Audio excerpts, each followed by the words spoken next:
notification. Yep, just hit my phone and we can say hello to everyone there in the old chat. Pop this out. Let's make sure that's off. Hope everyone's doing well. My dad right up there. On this lovely. Lauren, my mom, there we are. Pop out. All right. Lovely Wednesday evening. Wow, mine is up there. 1, 2. Yeah. 1, 2. Stairs. Maybe he's losing his hearing with all that fishing. He's got. Bring me on down. Bring you down. Let me see. I think you are 4. 1, 2, 3, 4. Actually, hold on. I gotta bring this down. There we go. 1, 2. Is that good? Keep going a little more. 1, 2. Yeah, good, okay. good. Bring you up. Yeah, I think that works, right? Corey, let me make sure your mic is good. Hello, hello, hello. Okay, yeah, good. Get that sorted. Breaking news. Yeah, we're good. Breaking news. You know what? I'm gonna post. I mean, I never post Instagram. Here we go. Get my news clips in order here. It's all about getting the content. It's quality, not quantity. Remember that, Josh. Exactly. You're just ripping off diapers on the ethos. It doesn't matter as long as it's out there. All about how much you can produce. Feed the machine. Going live. Rick V Dub. Oh, I'm watching you. What's our lag time? Can't be that much. I just watched you. Nah, we're good. We're good. Yep. I heard that. It's my phone. Just doing its thing. Oh, wow. I got good news facts today. I'm excited. Oh, I'm excited. Love that. I'm excited to be here for that. I'm here to be present while you distribute these great news. We're waiting for you are. This is your shoulders are holding the show together tonight. I noticed. That's why I got a bunch of mediocre stuff. It's gonna be great. That's all good. Rick V Dub, what's up? Hope you're doing well. Excited to see you pretty soon at one of our donut meets. Eventually, maybe next month. I think. I'm thinking so. I mean, at the rate things are melting. Yeah. The old schmelting factory is looking pretty good. Although we're supposed to get some snow tomorrow night.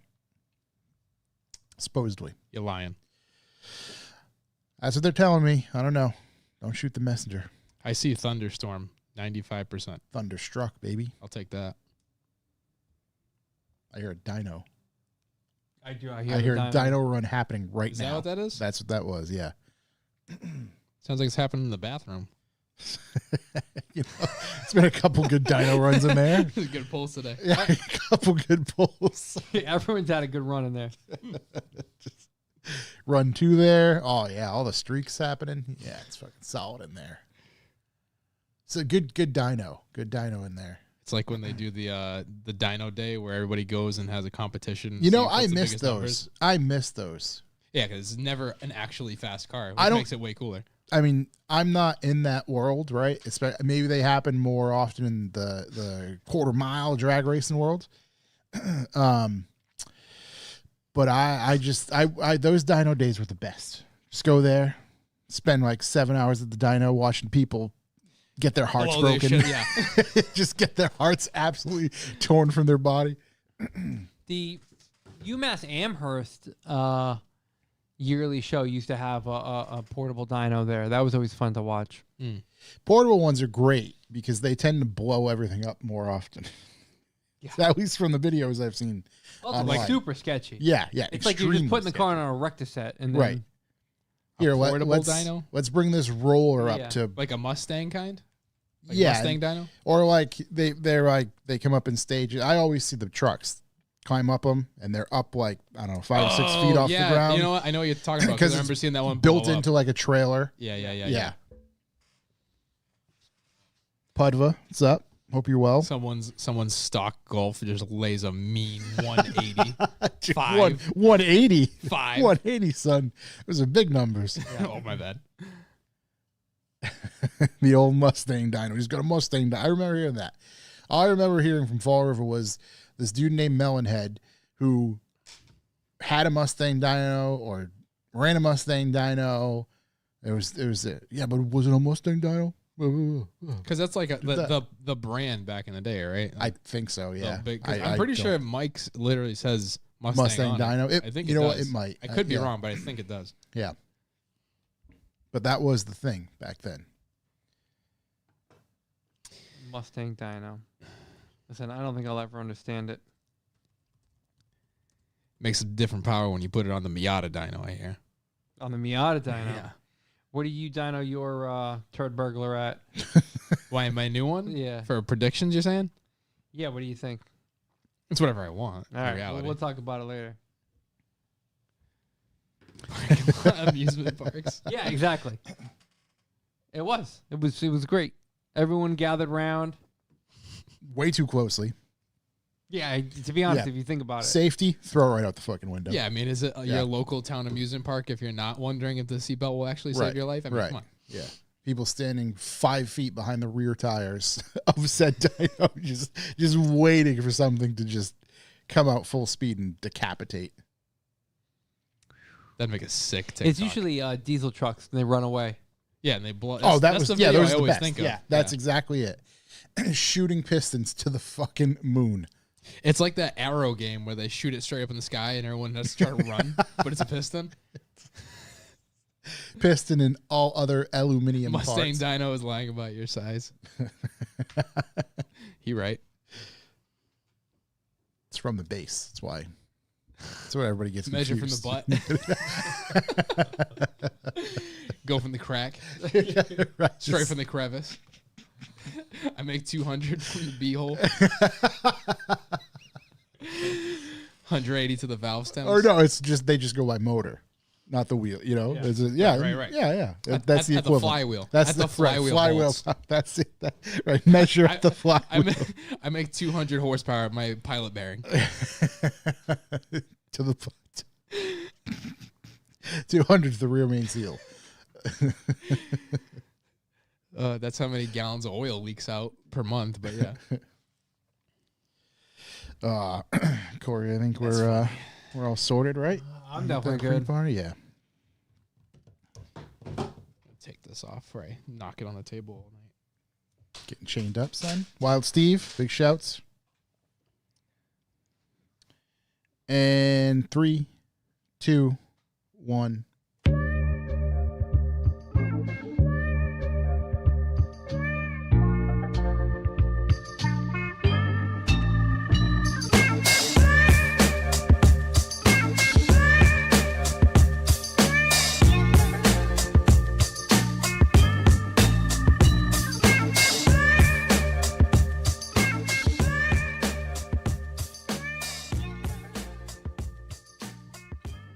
Welcome, ladies and gentlemen. I'm Josh Garcia, and this is the Revival Motoring Podcast. As always, I'm joined by Corey.si. Hello. Chuck, who is not here tonight. Shook TD is not here tonight, but in the big boy chair, we have our friend, Mr. Jordan_MX5. Good evening, Roadster Kings. He's living the Roadster life. We're going to catch up with him, find out, what he's doing instead of, it's either F1 or Final Bout. We'll talk about that. And just cover some general stuff. I think he's brought us some lovely news topics, and we're going to dissect all that sort of stuff and see where we end up for the next, little bit. So we appreciate you for tuning in, listening, watching, all that good stuff. If you want to support us, go to revivalmotoring.com. Sign up for the B4B. That truly is the best way and easiest way for you to support us. Other than, spreading us by mouth. To your friends, your family, your loved ones, your pet centers, your elderly care centers, funerals, while you're giving funeral hugs. Maybe somebody hugged you on the side of a highway. Let them know. Spread the revival gospel. Just do all that if you can, please. With that said, there's a lot going on between Wild Steve and, all right, the Golden Road. Let's kick it off, Pudva. Yes. Yes, Well, I think in a serious talk, what's a real time frame we're looking at here? I have a proposed date. Okay, is that not to share right now? All right, I'll spill the beans. I don't care. Okay. I'm a little torn and a little. What's that song? Help me, I'm torn. Yeah. I want to include everybody, but at the same time, You don't. should we really have 30 people on the Golden Road at the same time? Because it's like, all right, we're going to be dispersed camping, so there's that. I don't want the responsibility of everybody to be my problem. Well, no, I think we're at a point in our lives where everyone's kind of their own responsibility. So maybe we just tell people, right? I think also there's like the people who are going to go on the drive, do a little bit of it, and then be like, all right, I don't need to kind of do the whole thing. Like, I've done it. I'm going to head back. Yep. There's going to be the people who are going to be like, all right, I'm going to keep going. I mean, if you're going to go all the way, that's a commitment. I don't think you're going to be screwing around that deep into it. So, again, for the 7th consecutive week, talking about the Golden Road. It's all we got. You just got to. So, after looking a bunch of stuff up, everybody just generally says at the speed, et cetera, takes 2 days. Okay, 2 days to do the Golden Road top to bottom. Let's call it taint to the back, right? All the way. So, just to kind of clue people in, that's what they're saying. We don't know for sure. But the other side of that is, hypothetically, if we were to leave from Revival Motoring headquarters the first weekend of May, it's going to take us at least 5 hours to get to the beginning of the Golden Road. That's without any pit stops we might have along the way, because there's some things that are also in Maine that I want to see that seem pretty cool. Big LL Bean boot. Big LL Bean boot. The bean. The bean. Did you know there's a desert in Maine? Oh, dude. Exactly. Mind blown. There is. Want to do that. So 5 hours, I'd say that's a light 5 hours. Of hope. I just want to go there so I can say comb the desert. It's called Portland. We ain't found shit. It's actually not too far from Portland. That's amazing. So I think leaving here hypothetically at an early departure time so we can, it's not a race. We're not setting the pace to get up there as soon as possible. We want to enjoy this trip. Yo, Pudva.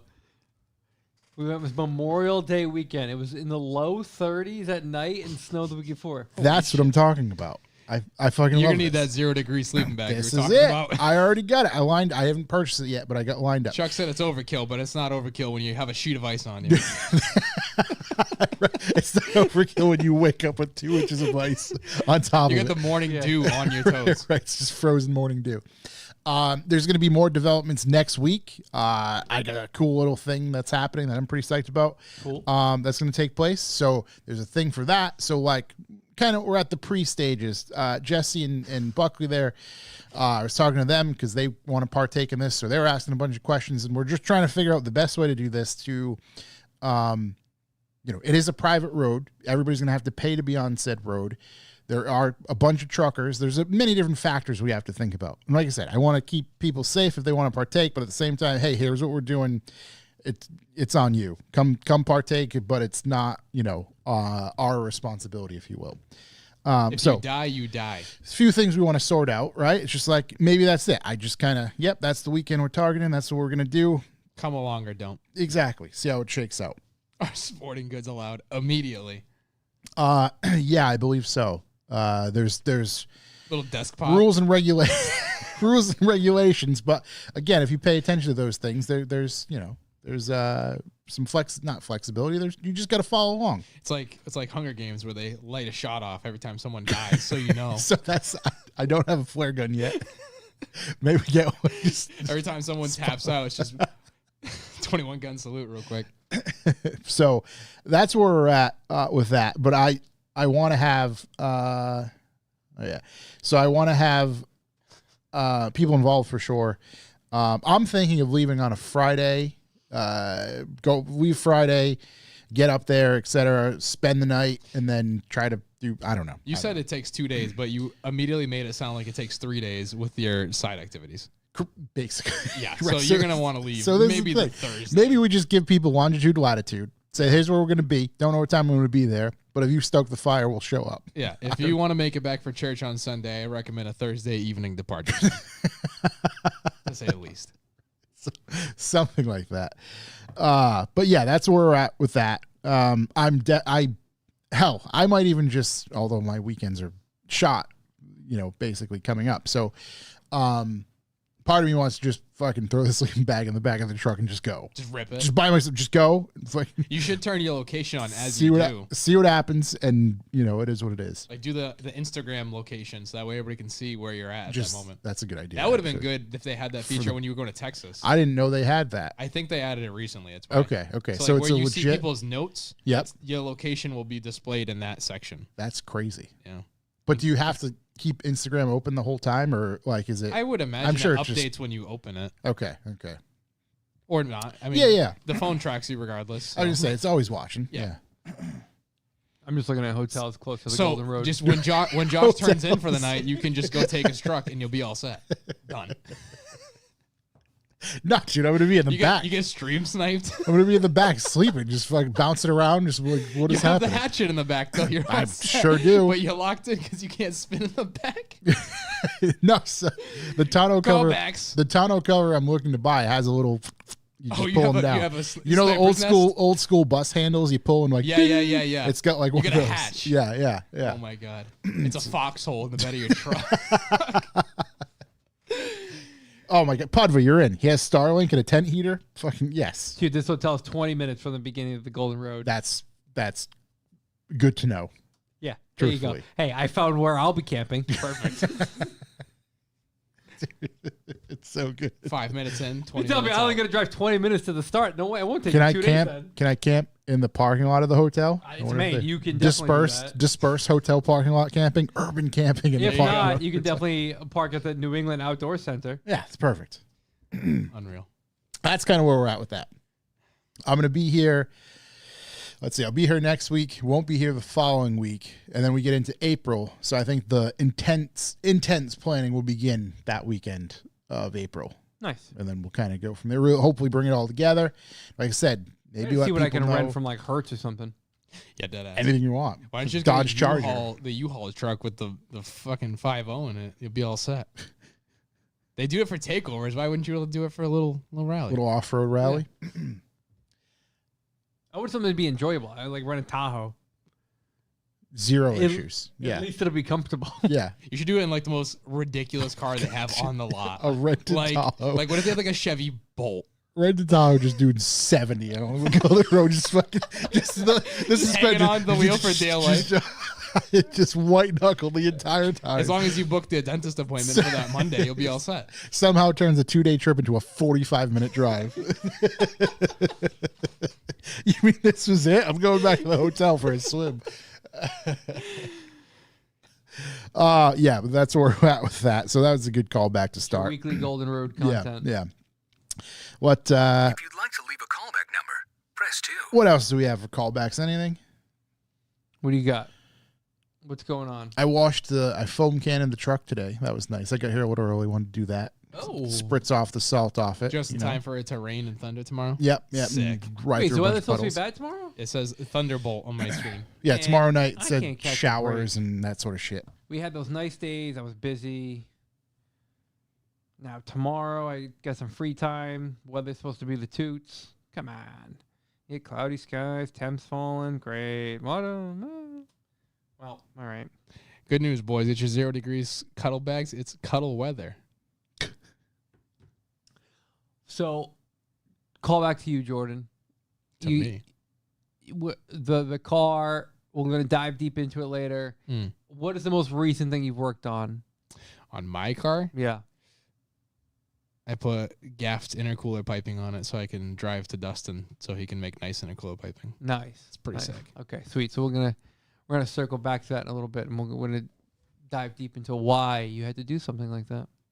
How could I even dare spend $10 on eBay piping? Works pretty good, by the way. The eBay piping silicone stuff come a long way. Yeah. Good construction. I think 'cause we finally get to the point where it actually is all made in the same place. Yeah, it's all China. Vibrant China. Did you see the rubber you ever watch the rubber couplings? How those are made? Yeah, they like wrap it around. They right? form like they take. I assume like a like some like sort a of mold. lead pipe, right? Like a Yeah. hollow lead pipe, and they exactly bend whatever it is to the mold, and It's they like tape resin it. or some shit. It's a crazy bit of man-made whatever It material. almost looks like you could do it yourself. It have does. you the right tools. Exactly. And yeah. like by right tools, I mean like $20 worth of Amazon shit that it takes to make it. But It's it's- gonna be the same quality. But it's wild, like when watching them do it. It's like, oh, okay, all right, they just made cool. Well, it's not wild hose. because they're doing it. It's because a 10-year-old kid in China is doing it. Yeah. It's like, damn, he's faster than me. It's fucking wild. It's They because they don't don't have give him videos a of that. phone. He's Yeah. not taking Instagram That's real true. breaks. Yeah, he's not distracted. He can really focus on his craft. He's really ripping it for that 10 cents an hour Fucking to pay the Mao Zedong or whoever's in charge over there still. Xi Jinping. Xi Jinping. I Xi believe, Jinping. yeah. Sponsor us. I don't know if we want that. No, probably not. That is true. Wild Steve, they do wrap it in packing tape. That's it. Oh, then Wild Steve can start making them. It's like silicone tape, the clear tape. Just finish it off, hammer it down, hit it with a little heat. It's all done. I thought that was the wrapping it came in. You telling me I just ruined my new hoses? Shit. Josh, Cellophane, You that's what washed it the is. car. Okay. Washed the car. That was about it. Took another trip in the truck with the kiddos to the old Cape. Figured head out that way before the riffraff gets there. You know, I think we got maybe one more month of good times out there. Seen the old great white shark sign. Cape, Yeah. P-Town? Nope, not that far. I was going to say, they're not getting active this time of year. I was there recently. Just making sure my B&B is ready for the summer. It's just fucking sorted. Yeah.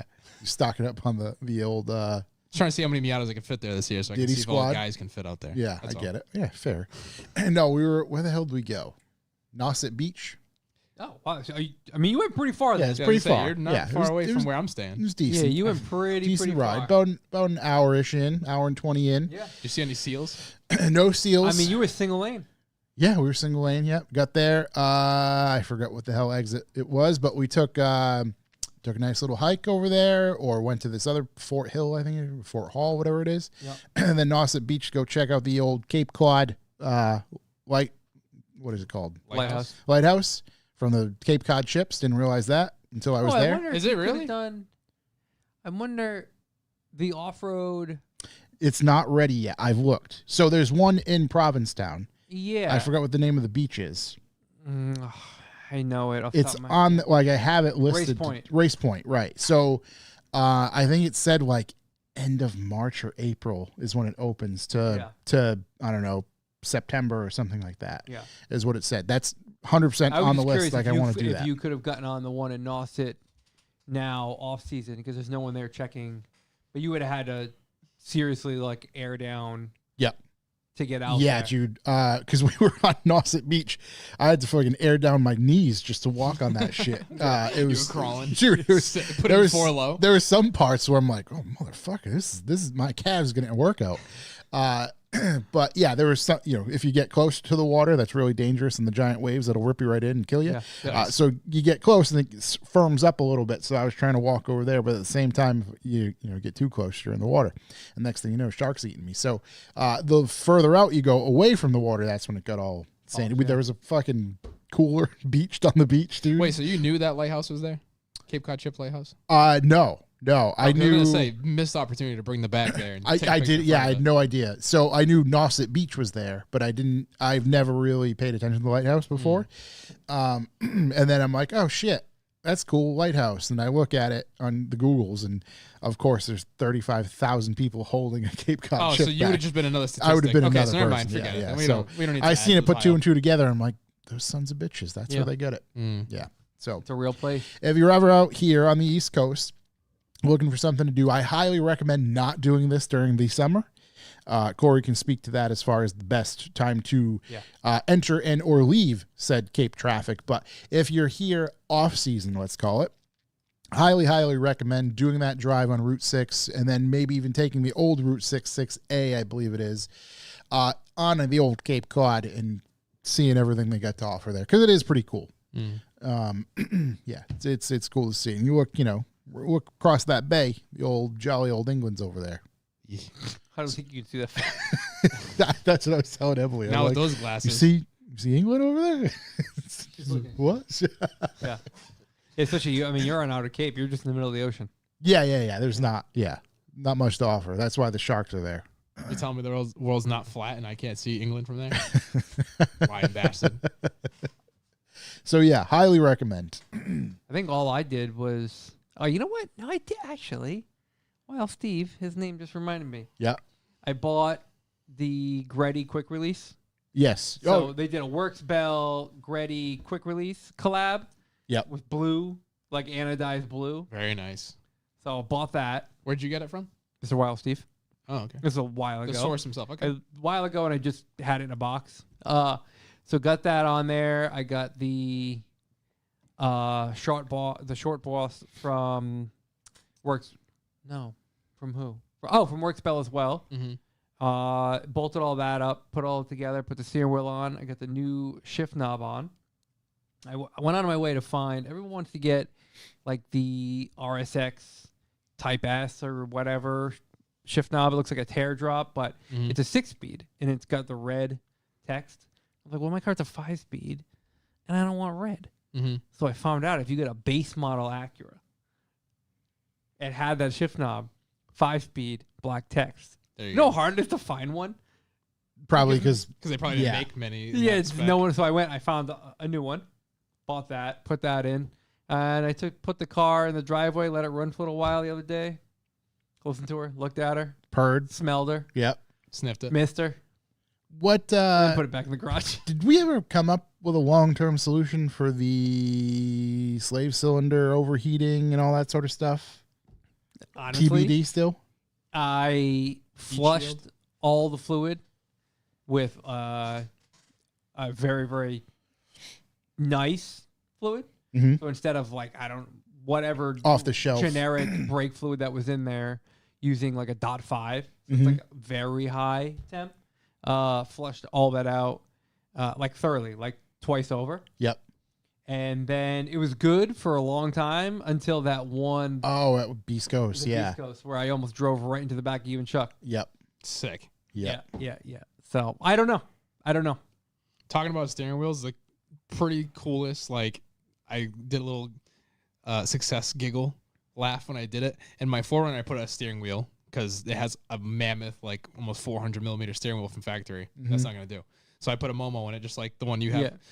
And I want cruise control because I use my cruise control. So I got like a flat stock of metal and I made a bracket so it bolts through my the quick release setup there. Yeah. Oh my god, dude, it's the coolest thing. Wow. You got cruise control, the little lever underneath the race car steering wheel. I was like, dude, this is the coolest thing ever. I gotta put this in my race car. I was actually shopping for a new steering wheel, and there's a personal. Was it the personal Granda, whatever? Grande? It's blue suede. Is yours suede now or is it leather? It's leather. Oh, okay. And the thing is that the suede's really nice until it gets really hot out. And then it just feels like hands. it just feels like I'm holding like a sweaty rag, and I hate it. I never see the appeal to suede. It's not. It's gonna get ruined. There's No matter no what other you do, steering it gets wheel ruined. that interests me. No. Not right That's why now. you put driving gloves on. That's when you put on your leathers. Yeah, so it wears down the suede twice as fast, but you don't feel But how your hands shitty are your wheel is. Yeah. Now it's not the wheel that's making your hands all sweaty. It's the Right, gloves. it's the It's the leather. Yeah. But then you put baby powder in there. Right. And you just Jerkins. really make a Just paste. lube it up. That's disgusting. Make a paste. And then when you take them off, your whole car's a mess and you regret everything. Leather's the way to go. Yeah. Yeah. Let's see. Granta. I don't know. That wheel you have, I have probably like 6 of them from like all the way back to the 90s when they first made that wheel. Yeah, Called the Veloce. Grinta. This is what I was looking at. That's got to be new. Smaller diameter. But I just don't know if I can deal with the suede. I don't know. I mean, to be fair, Corey, with how much you drive that car, you might get away with it. Like, I drive it a fair probably amount. won't get ruined. Listen, it's no Miata driving. Oh, my fault. But I do drive it a fair amount. It's a good looking wheel though. But Yeah. I mean, you have 2, so you could kind of, if you really wanted to be gangster, just put another quick release on the back of that, and then you could just do. Then I got a black suede personal with blue stitching, a blue horn button, It's in the box. And like, which one matches my outfit today? Like, you just choose a steering wheel. That you Just rotate them like tires You know when what I they're mean? starting to You wear. see how crazy they get all the quick releases on the wall? Yeah, it's like $500. Not even with the wheel on it. It's just the quick release. Yeah. So, anyway, that's the extent of what I did. Pulled it out, let it run. Smells good. Sounds good. Smells Started like a right Honda. up. Looks like a Honda. Is a Honda. Yeah. Great car. All the above. So, yeah, it was great. And then I'm trying to message this guy about buying I'm trying to find a car with good shock tower tops that I can have someone cut them off so I can have, mine has like the hole cut in the top of them. No, I don't. So apparently it's like a Honda thing. It's like a Hot Boy Honda thing. If you want your car really low, the arms would come up and smash. I know top of the shock phenomenon. towers. Yeah, they do that So like people IS300s. Cut. They have to notch it out so your arms can go through the body, essentially. Yeah. And my car is nowhere near low enough to even be concerned about it. This was done several owners before I even got the car. And I bought they make raised caps. So metal caps that get that welded go in. over it to cover it. But they just look goofy because it's too Thick. Nah, it's just it's too much of a hump. It's way too much of a hump. It looks weird. So I've been trying Why, to... does it cover the actual strut through the center of the hole as well? I was going to say, Corey, I just Googled it and a handful came up just for a bit of show and tell I here. can bring that up. It's such a weird thing. So, yeah, so this is what... let's see, where do they do? This is right here. See this? Ooh. Yeah. They cut it like that shape? They put a rectangle in that? Just like that. That is a fireable offense. Yeah, just like that. So you can buy these things, which I bought. I already see. Because they're clearance to still make room for that. Yeah. Stupid. Yeah. And that doesn't look terrible. however, when they get welded in, That doesn't look terrible. it's not for me. It's not for me. I mean, I can see why you'd hate it, but it's not the end of the world. It's not So for does me. your car have that now, or are you just However- looking at this like a solution? Here's the thing. Doing something like this, say take someone like Nils, Yeah. and having him do something that's a little more aesthetically pleasing, to kind of fit. You like it boxier like that? Yeah. Okay. Yeah. That's not for me. I think that shape that they're getting is to contour to it. You know what I mean? Yeah. So, but my other thought was just to buy shock towers. That one you almost can't even tell. Nah, I don't know. I think it's just the color. But to buy shock towers from a salvage car or something like that, and then use the factory material to graft back in. Right. And then you never know. Never know what happens. Right. Little rattle can white. I think it's frost white or whatever generic white Honda painted the car. Right. Good as new. Little white, little buff. Yeah. Done. Good as new. Isn't that so great that that's the ever cycle of changing cars? It's like, oh, this guy modified the shit out of this car to make it so cool. Fixing, and then right. let's make it back to stock that no one will ever appreciate but you. Yeah. Yeah. I'm trying to remove it completely from its existence. So, shock tower extensions. What are these? Oh, someone those makes are these? boxier. There you go. Oh, wait, someone already makes these?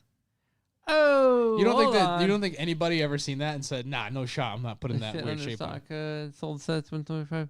Yeah, but what count? What's the thickness of the metal? This could be tinfoil, dude. Does you it know? matter? You have nothing. Yeah, it doesn't right now. matter. No, it doesn't matter. I mean, if I'm gonna do it, I'm gonna do Go it. up. And You see may- if they have better pictures. You know the saying. Maybe they got a measuring apparatus on that deal. They got. I mean, I don't know, dude. That thing looks. you think they got a thick. micrometer out? I That don't thing think looks so. pretty thick. $135, a lot to gamble. That looks pretty thick. That does look pretty thick. I'm not gonna lie. All right. I like my. I think we should add it to cart on air. Yeah. Can we get Yeah, $10 yeah. towards pop the it. shock tower? The problem is I buy too much stuff on eBay. As soon as I add it to my cart, my credit card info is gonna pop up. Good. eBay's my go-to. You know what's the worst is when you're buying tons of shit on Amazon and it says just add to your delivery. Oh, And it's one button. Like they don't even ask you to check out. They know you're Right. gonna buy Just, the fucking. yeah, just agree. eBay. I like eBay. I like eBay a lot. eBay's good. eBay's nice. They're all good. Just watch out for the make an offer feature, because when you do make an offer, it's not going to Ask you to this confirm. person accepted. You really want to buy Oh, yeah, this? you no, have it's just to do it. you're committed. Which Making is offers. good. I want to They buy. should this. almost do that on Facebook because then you won't get tire kicked as much. You know what I'm saying? Right. Yeah. So Like, eBay, yeah, great. You're about that. Lock it in then. Go ahead. A lot of good things on Be there. the man that you think you say you are. You ain't that guy. Yeah, or you ain't, no. that, you ain't that guy. You ain't that guy, pal. Moving right along. I think You that give covers. me $500 for this $5,000 thing. All right, show me the $500. Right. You don't have it. Yeah. Right now. It's right You there. don't even have 1% from my 10% of the offer. How many people would accidentally hit accept and just be like, "Oh my god"? Imagine that happened for I whatever. accidentally things. bought wheels on buy today or yesterday, so I guess it happens. You more often accidentally than- buy those Regas for me? Put No, a bid in. I bought TEs again. Put a bid in. No, I will not. Put it on your own account. I don't have an account. I don't even know how it works. We should get you an account. I told you, you do some magic and then they show up at your door. All set. It's too much. Money goes here, money goes there. And It's then too there you much. go. It's too much. That's a lot. It's too much. a The lot. steps I always are too get much for me. I get screwed, right? Because I wanted to. When you I'm buy, not gonna screw you. What are you talking no, about? I'm telling you how I bought these wheels on accident. Yeah. Because I bought them, I wanted to buy them. Are they but 4x100? of course, the T's, they're the best wheel ever made. Give me some more deets. Which size? They're not for sale. They're for me. Everything is for sale. They're white. I'm keeping them. Everything is for sale. What do we? I got RG2s for sale. What do we got? Let's see. What size of the RG2? 16. see, I knew you. 16 by 8 plus 36, which is the top spec for 16. 145. Whoa. Let me see that again. Just kidding. We're not that down bad right now. Multiply that by like 16 will be in. 16. You fucking eat me. 16. Get the hell out of here. Whoa. Whoa. All right. I may have some towers I can cut out. Oh my God. If you could do that, listen, I'll pay for your time. I'll pay for obviously the shipping, the parts, everything. The blades, whatever you need to cut. You know how hard it is? I'm asking people to do this. And Yeah, I mean, you're totaling their car actively. no, but these are people who are like part. No, but it's like, hey, on Facebook Marketplace, hey, parting out the car because it got smashed in the rear or it's completely rotted to shit anyway. I get it. No, I get it though. But it's like go outside and cut out this very specific piece. No, but I I'm don't not. know, some I'm kind- asking. Give me the whole shebang. Yeah. There's follow the seam. All Already, Yeah. already, that's too much brain work for somebody who just has a car that's Right. rotted That's and true. doesn't There's care. that, and then they're gonna their mind is gonna blow when they try to ship it. These are local people. Oh Jesus. I've offered to go and do it myself. If someone said, Yeah, I don't. "Let me cut a piece off of your car that you don't give a shit about, I'll give you money," Okay, what time are you gonna have be at here? it. Yeah. It's a car you're already trying to sell all the tchotchkes off anyway. Right. So then you can have Scrapman come pick it up. Right. right? Yeah. Yeah. That. I Yeah, but don't you're see taking the- his metal, bro. That's some of his weight. I'm replacing with money. Right. Doesn't weigh as much as metal. It's worth more. Not for much longer, but it is right now.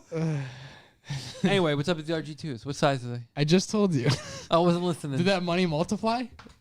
It can. 16 by 8 plus 36. The top They spec won't. for We 16 talked about and this 32. before. They Yeah, won't you fit. can't. You car isn't get. You have to cut your shock towers to fit them. Yeah, You're not gonna it's do not gonna it. work. What size of TEs that you bought? by Same accident? size. No, see, those won't work either. I gotta You have keep H. your You can't- bullshit. Where are you buying these things again? Yahoo Japan. Yeah, the best place to get them. Okay. Dude, I got this set Amazon.jp. $1,000, and like I was at work, my heart stopped because when I see a TE like that's on a hot deal. Is it's this like, a whole pair? It's a whole set. Okay. Whole set with optional center That's caps. crazy. I was like, whoa! And factory white for that TE, you have to order it, and it's like takes 6 months to come in. So I was like, these are automatically worth double if I get them to my doorstep. That's crazy. Yeah. And they had a 10% coupon, so I'm sitting there stressed. I'm like, hold- I'm literally because Yahoo Japan has coupons, or is this for just no, always special players? No, always. Okay. They have coupons all the time, so it's 12% off. So literally, I'm sitting there, my heart palpitating because it's buy it now. So I'm like, if someone else sees this, they're gonna get it immediately. It's gonna I'm be like, gone. This has to be gone. I gotta buy it right now. It's probably been up there for like 3 days, but I'm like, dude, I gotta get this thing right now. Well, yeah. By the time you've seen it, I searched Reg. I can't find it. They're gone. You can't look up the word because sometimes it's. What if they put in Japanese and then they gotta translate it? Hey, Google does that. Do you want me to bring you the same listing I showed you? Hand me the link. I can hand you the link. I can hand you. Why, are you gonna buy them on air? What's it gonna take if someone donates $10 right now? We'll buy the wheels on air. Jordan will buy them, and then I'll pay. I will not, but Corey will buy them. He needs them.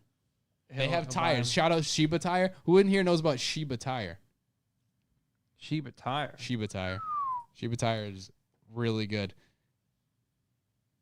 Anyway, that's all I got going on. So, not a new steering wheel, but new things that hold steering wheel to the car are on. yep. New shift knob is on. I'm very excited about that. Wow, we got way off the rails on that. And yeah, it's pretty much it. If I could really figure out these shock towers, I'd be super happy. I think you might have a good lead. Why don't you just do like a clear piece of acrylic and just look at your suspension, paint that them looks real booty. In 2005, they were doing that to their hoods, dude. I know. That shit's cool. If I could get a clear acrylic hood, I would. I was about to say, I'm pretty sure I've seen Hondas with clear. You can get acrylic the hoods. timing covers; those are really cool. And that's like demon stuff. The timing cover is really cool. It gets dirty in seconds. I can picture the thing just yellowing. Just like a smoker's fucking fingernails, dude. Just, just Like yellowing. the bottom of the Jordans that person who drives the Honda is wearing. Yeah, I gotta put the BMW back together. That's what I gotta do, and I gotta drop the RS faces off to get powder coated. Why, you putting RSs on the BMW? I bought a set, What size? 16 by 9 all around. Little boys? You got a good lip on that thing? 1.5. Thank you. TD the world. Big Show ZHP _ 192. I should have Appreciate brought one with me, and I could have put it in the chair right there. That should have been the move. That would have been We're gonna have to talk about Yahoo Japan. I can get you the better wheel, What's the better wheel? the RSs. I don't like those wheels. Well, That's not my style. You guys are the Volkswagen guys. I think you They have look to good and be- everything. No, they they don't. do. Just like No. TEs look good and everything. RS is looking at everything. Yeah, maybe for the right. Anyway, I bought it for the Person. faces. Right. Uh, So is it good lip on them or no? This is just crazy. What do you got? Josh is looking up wheels for the truck. TE37. Oh, do you want me to send you the XTs. link? What size do you want? 16 by 8? No, I need. You can get the same ones as Sammy every day of the week. On Really? those auctions. Yeah. Are those 16 by 8? They come in different sizes. I was gonna say 17 by 8 would probably be preferable. 6 by 139. Is 6 lug? 6 by Kind of bullshit. 6 139.7. by 139. Yeah. 6 by 139.7. Who came up with That's that? that's what most. Yeah, that's what pretty much all those. Even the Japanese. Even my truck's that same lug size. The 4Runner. Is it? Yeah, that's like a standard size. I'm just like, holy shit! I barely scratched the surface with this, but I'm like, oh, there they are. It's crazy. So you're telling me You're telling me I can get this whole table on TEs right now? I mean, this episode's going great. We need a couple more donos. TE the world. I know Wild Steve would say the same thing. Yeah, that'll be. I'll have to. RS we'll have to faces. discuss about Don't that. finish that. RS faces. anyway, yeah, I bought them for the faces. Yes. So Did you successfully good split all of them? all of them are split. Love that. It was much easier when you cut both sides of the silicone. They pretty much just fell apart. Okay, Oh, wow. solid. But they weren't welded underneath the silicone? No. Oh, wow. No. True 3-piece. How it's supposed to be. Actually, I've got a new 8 mil socket I wanted to go see if it was any better than the other one I had. What brand? Just whatever. Metal. Some ding dong. Yeah. Metal. Whatever brand. Yeah, It wasn't okay. Power Torque. Okay, Power Torque. okay. No good. Power Torque 10 mil 12 points. Solid. Beautiful. Yeah. Power Torque 8 mil 12 points. Questionable. 11 and a half. Josh. Breaking news. Yeah. In the perfect color for your truck, too. Are they the reach across bronze the table. ones? Yeah. And Oh, I will boy. say, if you don't want TEs, because those are a lot of money, is anything in that truck, So that's pattern? what I was gonna say. Is like not just those, but right. I'd like to look at anything in everything else. that truck lug pattern, Yeah. costs nothing. You can get any hot, like really cool. They have like wheels called. Do you know Bradley wheels? Is that a big thing? I don't know. It might be just a Japanese thing, but they have hot wheels for trucks. Yeah. On the auctions, like under $1,000, you can get 3-piece wheels. Like wicked What cool does stuff. what are what does it cost to get them here? $400 or $500? Okay. $500 now with the tariff. 4 or 5 grand. Those No. basically look like 1552. But they had go scroll up on that Land Rover, whatever that thing is, that truck. Yeah, I seen a ton of those. That's like the deeper dish one. All right. Well, All right. Well, maybe we're not gonna look at that one, and we're demonetized. Yeah, they have tons of different designs. So this is brand. Yeah, I've honestly never. Yeah, I don't know. Again, this is more truck stuff that I'm not. but familiar with, that says it's an American company. Those are like plentiful in Japan on the auctions. I shit. thought it was a Japanese company. 'cause they American have Hot Boys. distributor in the United States. Okay. So So I don't know. I All don't right, know. they're big in the rig game. They have these are all newer looking ones. The ones I seen were like a little more like that one. Our OF Bradley V's, that was the exact set I was looking at for my truck. They're like $500. They look like, in Kinda that look like condition. Schmids. Schmidt Modern Lines. Yeah. They look like Schmidt. No, I think they look good. That's cool. Yeah, I dig those. Those are cool. But you can get wheels like that, 3-piece, big boy spec, like all day, 500. Like to your door, they'll be $1,000, and they'll be nice 3-piece wheels. And it's a cool something different. Good specs usually. Yeah. Because how wide would you want to go? Like 8J? 8, yeah, would be. That's Guy 8J. Listen, this on a Miata, that's a big wheel. That's a big wheel. No, you adding the J is what the big deal is. Well, you're not going to find anything if you don't type in the J on the auction. So, oh boy, it's like searching Jasma. Jasma. What do you want me to do? 16X X8? Is that how we do it in the States? 16 by 8. I've been off the Facebook game for a while. I'm done looking at XXRs and MST time attacks. I really want to dive into this Yahoo Japan stuff. We can talk about Dude, it. listen. It's just ready. You can't figure it out. So that's the. I just can't looked it up, either. and I I'm can't like, either. This is why. You know what? And the last time I found something on there, I had to have Ransom Pete buy it for me because I just couldn't figure it out. I will say the search engine is not super user friendly, but once you understand what it wants to see, well, I did find I was successful in what I was looking for. Right. So I got that far at least, but like, I can't even figure out. Okay, I find what I want. I can't even figure out how to proceed. you buy it, send them money, and then they ship the wheel to their warehouse, and then once it arrives at the warehouse, they package it up if it's not already packaged good for international, and then they'll give you a quote and they'll say you could ship it USPS, DHL, whatever. You have your options for what it's going to cost, and then you pay them to ship, and then it's to your door. Seems fake. It's not. I have like 20 pages worth of purchases. It's very real. It's good. I was gonna say, yeah, you have 20 pages worth of credit card statements. I would be a veteran, and I'd be interested to see how many pages Pete has compared to me. Because I bet we'd have quite the competition. Who buys more stuff of your from that history? website. Right. He buys real cars though, so he automatically blows me out of the water. But I stay in my lane. Everyone needs to. You keep that wheel game strong. Everyone has a lane. Just gotta stay in it. No biggie. Like it's solid white lines around you. Yeah. You search Desmond. I get albums. Well, Dude, your search. But here's the thing. 7-inch albums. But here's what you got. Oh my god.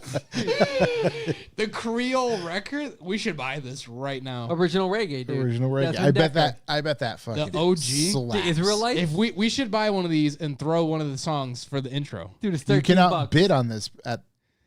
So okay. So just to buy it now, right? No, so. not even. So it's grayed out, which means if you scroll, it probably wants pickup only. So you got to realize when you're searching stuff up, this is real people making their own links. Yeah. So when someone posts something with a stupid, not really telling you what the item is, then you're not going to find it. So you got to kind of be vague and then search through it. Yeah. You know what I mean? And then they're living their rules for like, no, I'm not shipping this thing. Right. So that's he wants to find Regas, right? And that person might not have even put the name of the wheel in the description because they don't know what it's called. Right. They just got this. Or they might. How do I search that? So. Well, to be fair, when you have the app like I do, it will automatically make it English. It'll translate. Gotcha. So you're playing on hard mode. I can't help you on that one. You might be busting open Google Translate. I did. Yeah, there you go. But so what does that say for the wheels? Does it say Regas? Josh, what does it say? What does it call it? Rare. Into the mic. It's the old Ligamaster. It's the Ligamaster. See what I mean? Because that's the thing too, is they'll write it in Japanese, so it's auto translating. So you know what I mean? Well, the best feature to help you search more narrowly, if you scroll to the top, you'll see all the sub searches. So like for example, it has car parts, and then it has wheels, and then it'll say what size wheel. So you want a 16-inch, and then it'll say how many holes, right? So 4-hole wheel. And then that's when you use the search bar, because if you run out, say I want a certain width. Where's automotive? Okay, so scroll up. Ready? So now you're in the general buy. So all those websites at the top are different auction sites. So we just want JDirect, the first one. JDirect. Which is Yahoo. They renamed it to JDirect. I don't know if someone bought it. Good. Let me so get this watch. There's your coupon. You know what I'm saying? You want 15% off. So you can use your left side. See automobiles? You were just on it. Automobiles. One down, yep. And now we want wheels. Tires so tires and wheels. Yeah, click it. I did. Internet's a little slow here. So now you can keep narrowing it down. Wheels. All right, we'll keep going. Follow along for the listeners. Get your buy open. This is good. This is 16-inch. Yep. So now we're narrowing it down. So you narrow down again. We could do the PCD. These weds, I'm in. Josh, those are weds? 6. That's what I'm saying. $200. $200. No one's gonna bid on. I swear to God, no one's gonna bid on those wheels. Number bids 0. No one will. There's so many wheels like that. Pop those things open, Open them up. please. What's your offset you need? 0. We could fit that. Like 0 would work. Yeah. Are you kidding me? I'm telling you, like, there's a plentiful amount of wheels like These this. wheels are fucking wild. And they're no money. They're all no money. Jordan. You're welcome. You want to just run the game of buying these? Go Let's ahead. get it. Let's get it. These are fucking. And those are pretty. Like, they're good condition. Yeah, I mean, this shit doesn't matter. Okay, so ready? So how about this? So click the back, and then we'll look at 6-hole wheels, and Actually, you'll see. you know what? I got to make sure. I'm pretty positive. Check your I credit. can fit Check your credit. No, I'm pretty sure I can fit 16s And just do all. and not need just because brakes or something stupid. But Right. Yo, look, there's the Bradley wheels right there at the very bottom. Yo, the tri-spokes on the Ranger. Oh, that's a factory Toyota wheel. I could see you going wild on that. All right. Anyway, Yeah, so that's out of you're talking control. about these Bradley wheels. Are you getting sponsored by them? What's going on? I don't know. That's the ones I wanted to buy. You're pushing them pretty hard. Oh, at the bottom. There you go. More. Those are all Bradleys, actually. All 3 of those. But those are the ones specifically I was going to get. These? The Hot Boy ones, the one above. Yeah. The Wow. black chrome. I don't know. They're cool. But again, like $500, like, it's so cheap. Like, I don't understand why all these truck guys ain't running the Hot Boy stuff. It's right there. I don't know. I'm going to be honest, probably because many truck guys barely know Japan exists. Look, a single T is a penny, dude. Josh, 3 more of those. 3 more of those, and we're in. Hey, you know what? Now I know why you buy wheels one at a time. That's like, how can you argue with a penny? Like, to Right, put that's on pretty- a wall, a penny? Yeah. Who's gonna Josh, bid yeah. on that? Snipe it now. Yeah. Let's pop that in there. Let's pop that. I can't click. I mean, it's only gonna be $200 to ship, so maybe we should just keep it rolling. That's crazy. A penny. That's wild. But that's what I mean. Like, but sometimes, like, you buy a wheel and then I don't know, that wheel's worth $1,000 here because who else is gonna ship it? Nobody. Yeah. So you sell it and then you just buy something else and use the rest of the money for lunch. Who knows? For lunch. 16-inch. All right, let's look here. So we're getting 4-hole. I only got 3 holes, but you know. Here we go. Your what do you call it? Smart car. And now this is where you say There was a set of TEs that were spec'd for Smart Car PCD a few months ago. It was wicked cool. Oh, there's your Regas right there. right there. Yeah. Look at that. Win now. Place bid. Snipe. What is snipe it? Okay, so sniping is the pro strat when you're buying. All right, this is how I only buy Is things this like inside tell right now? It's not really inside, but you know, people don't know. So sniping, you put your fixed amount. So say you see the price right now, it's $1,300. Say you only want to spend $1,500 and no more. Yep. So you don't have to play the bid and then this guy bids and then play the back and forth, keep checking it. You snipe. Say you want to spend $1,500. Boom. Mm-hmm. It's gonna auto bid the lowest current price until someone outbids that number. Gotcha. You know what I mean? So, but it'll do it automatically. So you don't have to play the bid game and like make sure your browser has good Wi-Fi to reload the page in time to make the bid. So it'll just automatically fight the other person until you have the better dollar amount. You know what's crazy? And you can rebid. So if you snipe and then someone beats you, you can still put another snipe in as long as the auction's still going. Inside of these wheels is hurting compared to what the outside Listen, looks it's like. $1,300, buddy. You get what you get. No. It makes me wonder if these have been like just like rattle can on the outside. No, I mean that's totally white inside. No, it's silver. Yeah.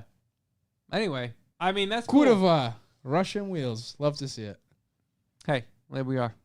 Here's our lesson for the day. Yeah, solid action on the old JDM direct auctions. Love that. I'll definitely forget how this works. I'm gonna be. But that's what I asking mean. you. It's like you have to do it constantly, and then you'll get the rhythm. But it's clunky.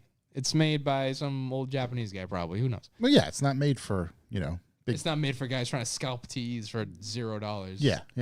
At light. What's speed. all right? What's the best score you ever got? Honestly, these bills I got today were a pretty nasty score. I mean, I used to buy a couple of years ago. I had probably like 6 sets of TEs because over there they retailed. They were going for like $1,100 brand new from Ray's. You could buy new stuff on that website too, not just used. But here they're retailing 26. Yep. With shipping still. So like you just buy the wheels and then I'd sell them, whatever. After shipping, it was probably like $1,400, right? And then I'd use them for a couple months. If I get sick of them, I sell them for $2,000. Someone here is getting a deal on slightly used new wheels. Yep. And I just buy another set if I want to. Now, I don't know raised their prices up quite a bit, but because they must have caught on to the fact that the economy there is way worse than here. But it's like free money. You know what I mean? You just keep bringing them over, and then, it's like my second bank account just keeps buying TEs. They pay for themselves. Listen, I love it for you. I mean, like all my friends, the auctions is cool because you find rare parts because it's stuff in Japan that we never got here, period. So like half of my team's body kits, a few of the guys have discontinued kits that you could only find by chance. Like my friend Chris has a East Bear kit. They made one kit for a Miata. Like it's a big S chassis and RX-7 aero company. But I guess some car got flooded out there and the guy put his kit up. And it's like the only one you've ever seen on the auctions. And you know what I mean? You would never find that in the States. It's cool. So the auctions is cool because it's like, okay, you get these deals, but you also find rare parts for your car that you won't find on Facebook or whatever. And if someone does have it here, it's going to be $1 billion. To them, it's junk. You know what I mean? They don't care. Right. It's outdated stuff because they used to have a ton of it. So it's cool. It's cool. The auctions is it's like my social media. If I want to not be on Instagram, I want to scroll through the old brides. There's sometimes you'll get a rare bride that'll pop up a seat. You know what I mean? The wheels, the Miata stuff, or whatever. It's cool. It's a solid, dangerous game to play. It is dangerous. Yeah. Even like Volkswagen stuff, like the Garage Very company that I always talk about because the Aero I run is like my favorite. They make Volkswagen Aero too, and it's so cool. Oh, that's cool. Yeah. Like for Golfs and like random one, like the SUVs, they make Aero for it. Yeah, just some wild looking shit, I imagine. I'm amazed that people even buy that. Probably not many. Yeah. I mean, although you never know, the Germans. I mean, Japan's weird. You see how anybody's seen pictures, they like deck out their minivans and like weird stuff. I mean, it's cool, but no one does that stuff here. Right, not nearly as much. And if they do, we often make fun of them. I mean, a Sienna van with dumped with... Well, if it looks proper, that's one thing. But if it's just a bunch of gadgetry attached to the said vehicle. Yeah, well, they all got TVs in there, too. Yeah. Let's see. Do you have anything coming up this week? We wanted to talk about the thing Chuck texted us about. Oh, yes, I did bring that up. Yeah, as a callback. We were informed today that our friend, Mr. Jack Dean, Jack Hammer, he's been on the show. He's helped me a handful of times over the years, picking up different wheels and just different things like that. He's been involved in many different projects, over the time here in the Volkswagen industry world. So he's pretty well known, always there to help people out when it comes to running shows, parking, bunch of different things like that. He's unfortunately been in a bit of I don't even know, an accident, I guess you want to call it, but not.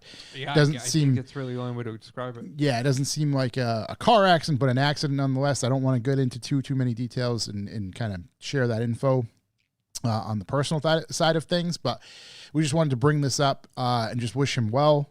We're thinking about you, buddy. Hope everything kind of works out. He's fallen under a rough circumstance, it seems, from the details that we have. It's kind of limited stuff, and like I said, I don't want to share too much of what we've been told. So with that said, wish him well, and if everybody could keep him in your thoughts and send the good vibes his way, he certainly sounds like he could need it. So yeah, everyone send him positive vibes. Yep. PMA.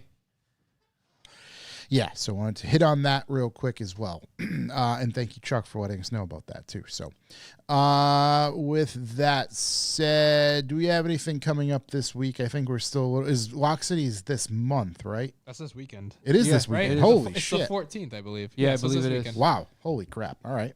That's happening this weekend. And I also saw an aerial picture today from a Facebook... of Thompson? Of Thompson. There's a lot of snow out there. A lot of snow still on that track. Yeah. On the track? I saw some in the section going under the bridge, but then all the grassy areas are totally white. So yeah, I don't know. Someone had a drone and they took a drone shot of the track. I don't know how recent that photo was. It literally said the 10th, so yesterday. Oh, okay. All right. So yeah. So I mean, granted 24 hours of boys bring your snow tires. 70-degree weather and some potential rain and all maybe that a little sort of de-ice. Stuff. So I think the I think everyone brings a shovel. Tarmac will be driving fine. Gloves. Tarmac I'm sure. will be fine. I'm sure as soon as the sun beats on it, it's been beaten. The past 2 days. Grass, just no offs. That's all. Oh, there's gonna be offs. Keep Scott regardless. happy. No, there's gonna be offs regardless. I mean, let's be realistic here. You're gonna need the paddles to get the car out.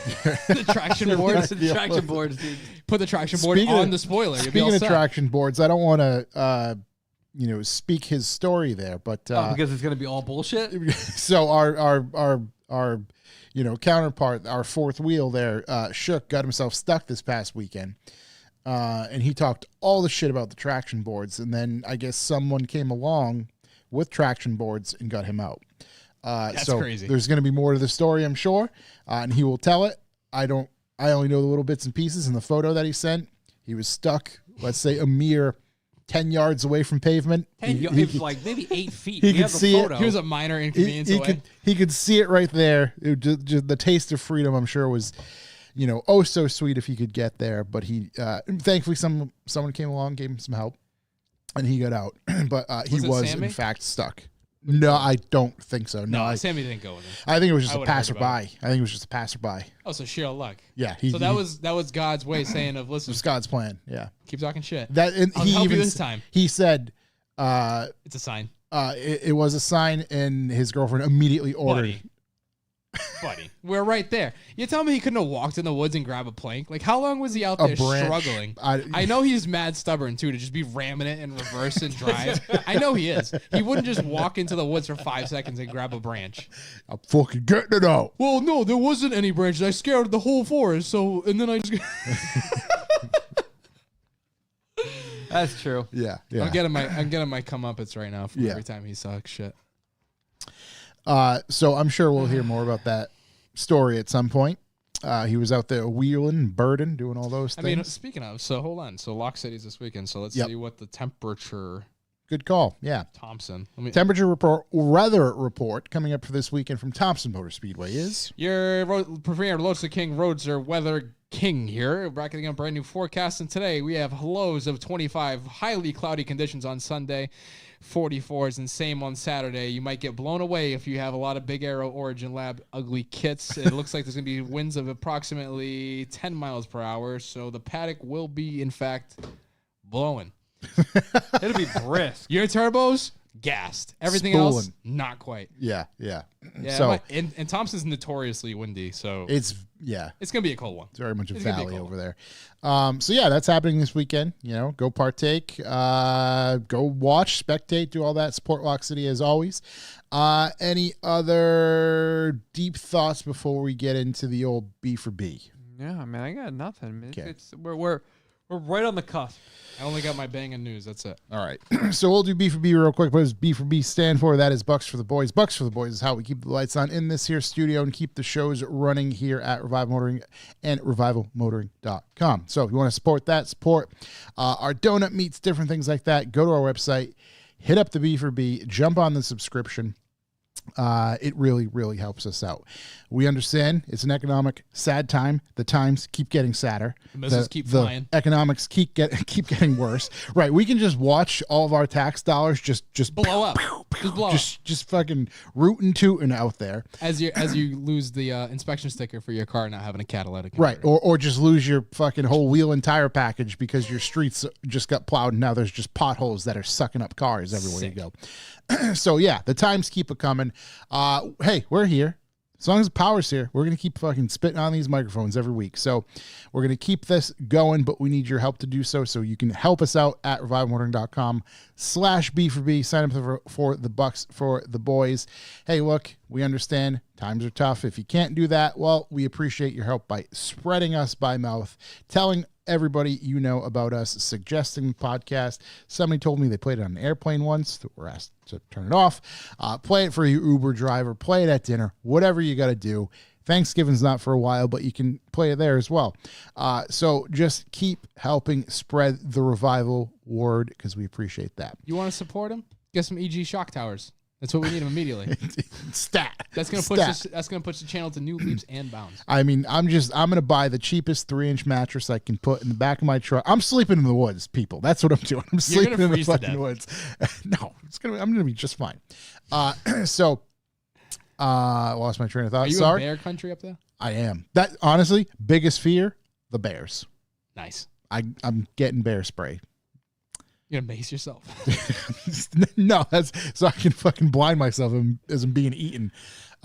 So Yes, with that said, if you are a B for Beat subscriber, you're automatically entered to win something from us.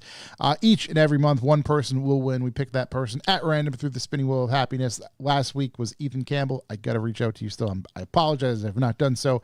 I need to hit you up to get you your shirt size and send that in your direction. So with that said, we typically have a way to judge each and every show. It's called the Numbies system. We used to reach out to NASA, but turns out they're just not there anymore. So turns out I'm better. So we have taken that internal project on, and we have those numbers each and every week provided to us by Corey. This week, a.k.a. last week, 23 cents per listen. 23, Jordan out there. The goat. The Michael. Not this Jordan. Not that Jordan. Yeah, the Michael. He's out there in the news still. Constantly. No, that's why I was named. He's Jordan. I think you mentioned that before. My mom loves Michael Jordan. Big shouts. I love that for her. Big shouts. You should bring your mom with you. Yeah. Yeah. She's going to know nothing about anything that's going on. What do you think she'd be like, what the fuck is this? This is how I break the news to her that I went to final about. You went to what state? Wisconsin. Wait, no, you can't be serious. That she You has don't have a no racetrack there. Like, no idea you went to Wisconsin, right? I don't know what she knows. She just knows that I'm gone for a couple days. Call her right now. On air. Call her right now. Be like, hey, did you know I went to Wisconsin last year? She'd probably say, yeah. Yeah. Because she definitely knows. She might not, though. She definitely does. I bet you. I've never had a full conversation about it. Listen. She just goes, you're going to go do your car thing? I'm like, yep. You know what I think, Josh? I think his mom loves him a lot. Yeah. And I think she knows everything that goes on in your life. Probably. I think she's super proud of you. That's what I think. I think I might have to call her right now. She sees those TEs, and she's like, look at this kid. Look at these real dumbass wheels. He's a real go-getter. She's going to say, you're stacking another set of dumbass wheels in my garage. Sick. Or she's saying, you're stacking paper, baby. Yeah, right. She's going to say, when you moving out? One more set of wheels. You're going to be on the curb, buddy. So that is our number for this week. The old 23. Still the GOAT. LeBron ain't shit. That's right. If you even compare, I'm sorry. You ain't no shit. But with that said, let's cue the other boys.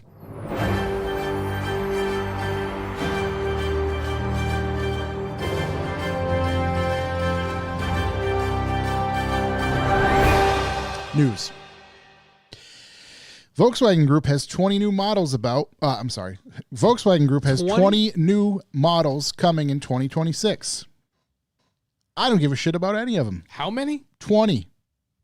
I don't even know how they can do that, to be honest. 20. Yeah, but are we talking the Golf now has 3 different variants and they're counting that as 3 of them? Oh, no. You know what they're doing? These sons of bitch. I should put emphasis on how I read this as well. Volkswagen Group. Not so VW Audi, specifically. Right, Skoda.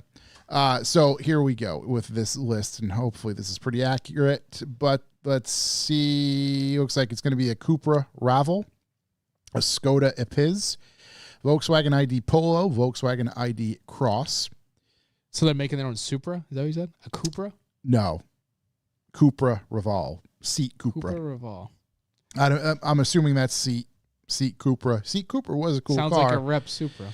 Way back when. Let's see. Those are for the small little compact boys. The other stuff, Audi Q4, Audi Q7, Audi Q9, Porsche Cayenne EV, Seat Arona, Skoda PQ, Volkswagen T-Roc, remember the blind lady, Volkswagen ID Tiguan, Audi A2, Audi RS5, Audi RS6, Bentley Urban SUV, that's crazy, Lamborghini Urus SE Performante, Porsche 718 EV, Volkswagen ID3, Volkswagen Golf. What is that? Is that is the Cupra. This is the Cupra Raval. Which, at what point, if they're going to show it like this on the site, do you just show the car at that point? Maybe that's how it comes. Fully liveried out with full liveried map. out. Map of the city you're from. Those are the 3 spokes we saw in the auctions earlier. It is. So I forgot. I might have left out Porsche 718 EV, Volkswagen ID3, Volkswagen Golf is going to top us off there for that Volkswagen Group. Oh, so they are doing list. a 718 EV. That was a big... They keep going back and forth. I thought that was off the table. Yeah, I thought they were. I thought they were pulling that, gas. But I think they went. We accidentally committed, or we fully committed to this. Even though we want to backtrack, we fully committed to this, It would cost us. They probably went. It would cost us this much to do this. And stuff right, right. So that's my only assumption. That sucks. It's going to cost more when they don't sell. Yep, exactly. It's exactly right. That's exactly what will happen to a certain extent. I'm sure some of them will sell, but not many. Let's see. Expert investigates which brand is the cheapest to maintain. He's shocked by what he finds. Extremely underrated.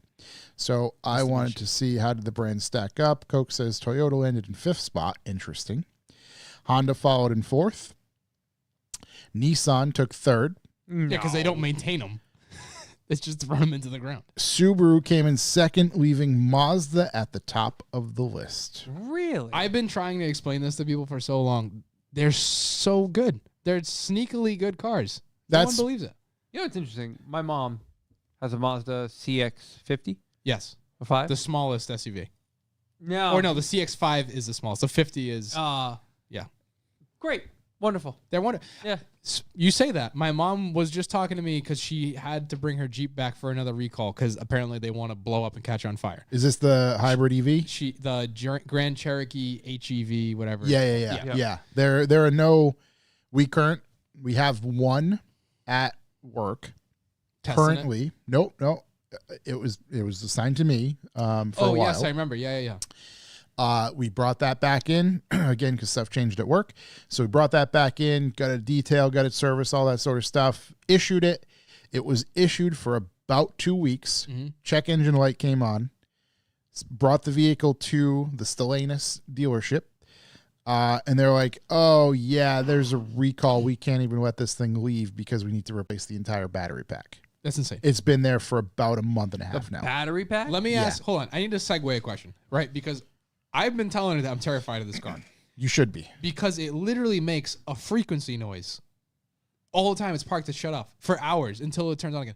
Does your Tesla do anything like that? It's dead silent. This thing makes a frequency noise. Like, and you ever turn off a car for a second, you hear the computers whine or something. It just nonstop does that. And I'm like, dude, you should maybe get this thing checked out because I don't think it should be. And it's not like quiet. To me, something was being done. A form of power was being transferred. That's what I mean. Like, I'm like something is happening, and I'm wondering like if this is like electricity and it's like never being cooled off, or like it's a battery discharging somewhere. There's gotta be heat, right? Because you know how a computer gets. You see a computer run all day, it's processing. It's gonna get hot. Like noise. This thing might catch on fire. There's noise generally in electricity isn't a good thing, and when you hear noise, there could be some resistance, and when there's some resistance that shouldn't be there, there's heat, and when there's heat, there's smoke. Fire. And when there's smoke, there's fire. Yeah. But then you were mentioning about, obviously we're talking about Mazda. I brought my mom to the Mazda dealer on the way home from dropping her off yesterday because it's literally one like throw a rock from my house and hit it because they knew I was there, and they made it. The CX-90s. Yeah. What a cool looking truck. Big lookers. Yeah. For an SUV, I'm like, I told her, I was like, how did you not like this? Like Mazdas don't even really have any recalls. It's notable forever. I mean, yeah, but why does your mom need a 3-row SUV? Because that's what she has, and I'm trying to show her something comparable to what she has that isn't a Jeep. Because she's literally had a Grand Cherokee, and she gets rid of it every 2 years, and then now she's complaining like, oh, they devalued mine because all the shit's going on. $15,000, since I got it, and I'm like, yeah. And guess what? You're gonna buy the next one. And they're going to keep doing the same thing. These cars aren't getting better. They're getting worse. Yeah. I'm like, and she refuses to get an old car. So it has to be brand new. Yeah. And I'm like, even Toyota now. Toyota is kind of rocky. They've had their motors. In that list, again, this is just this dude's list, right? I don't know his credentials, they're whatever. Fifth. They're 5th, right. Which is, that's crazy to me that Toyota is 5th. Toyota is under Subaru for What was quality. Volkswagen? Not even on the list. Just not even. Hey, you get that in those bigger jobs. Yeah. Well, I mean, I know, like, my aunt got a new Q7 SUV. Yeah. Brand new. And the motor went in, like, 10,000 miles. And they, like, fight them about it. And I didn't think they were going to even replace the engine, the dealer. Rankings were pulled from roughly 2 years of repair data from the shop, giving Cook and his son what they describe as a practical snapshot of what customers are actually paying to keep their vehicles running. But my only thing is, are they talking about brand new cars? Or is it just their overall I'm sure brand? there's a cutoff. Yeah. I'm sure there's a cutoff. This is just Car Mechanic says him and his son say they figured out what car brands they say are the least expensive to maintain based on data from their own repair shop. It kind of makes sense, though, because ever since the COVID stuff and all these car companies are now outsourcing their different parts, right? And we all obviously know that a lot of new cars have less quality parts than they've had because they're going with these cheaper options or what they can get. Mazda is a company that I know for a fact they make just about every part they have in Japan still, and they don't outsource their stuff. Mm-hmm. So that could be speaking to why they have quality a cars good still. reasoning, right? You know what I mean? Right. Like every Mazda you get, it's still made in Japan. Yeah. You know what I mean? So, and they've, since, I don't know, they're new like 10 years ago when they regenerized every car they have, and now they're all like trying to be luxury brands. They're nice cars. Yeah. And that CX-90, it has the straight six. It's a 3.3 turbo. It's the most powerful engine they've ever made in the car, they say, which isn't that remarkable because it's only 340 horse. But Is that only in the 90? Because I know there's the only in 60 and 70 or whatever, right? I think that's the claim to fame in the 90. Okay, It could be in the 70. I could be wrong, but because I forgot there was one we were kind of poking fun at because it was just like, oh, they literally just copy pasted and added a third row seat. The 70 has. That's what the 90 is. Yeah, okay. 70, the 90 is because it's just the size is the number. Yeah, It's like yeah. small, mid-size, large. Yeah. Pretty much. And I know that they only put the straight six in there, not because they wanted to put in a sports car eventually. It's just because they want a really smooth motor so they can seem more luxurious and compete with those. Right. Mercedes Yeah, it wasn't. like brands. Yeah. And it is a smooth motor. Yeah. I mean, you drive any new Mazda, they drive pretty freaking nice compared to other cars. They drive like they all handle really cool. They're cool cars. Obviously, I'm biased. I drive a Miata. What do I know? Try the cars. What did she think of it? She is the pickiest like non-car person on the planet. So start that off, right? She likes the interiors, and that's obviously what these people are really going to care about, right? Yep. You could That's tell what you could tell her this car will blow up within 20,000 miles. That's their not gonna biggest make a difference. investment is the interior and She really creature likes how comforts. she looks. She was really surprised by how it looks, right? It's Yukon-y, right? It's a big beefy SUV with a lot of chrome on it, right? She thinks the interior looks a little old manish, is what she described that as. What color was the interior? The worst. It's like a white. Like Mazda likes this silly white color. And I told her like you can get a black one. So that's I just if there was a black interior, that's what I'd be curious of. If she was like, oh, you know what, this looks a little bit. They have cool colors though. Like Mazda goes heavy with the metallic paint. They have like this brown like root beer color. It's deep metallic. I was like, this thing is sick. With the chrome trim everywhere. That was a good looking car.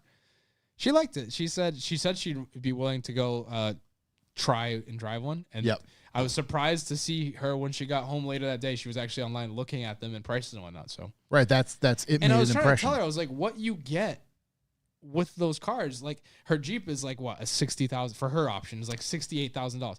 That top spec of that Mazda, the CX-90, which is the big boy one, you get a bigger motor that you don't need, or you can get an NA one again. You know what I mean? You can make it cheaper. Yeah. But I think the top spec one was like when she spec'd it out the way she wanted it online, it was like 55 or 56. Yeah, pretty loaded vehicle for And you get all as many features. I think the only thing you don't get are like the massaging seats that Jeep has, but it's like, is it really something you use every day? I think it's kind of a gimmick thing, is massaging seats. Right. You just feel like the butt punchers.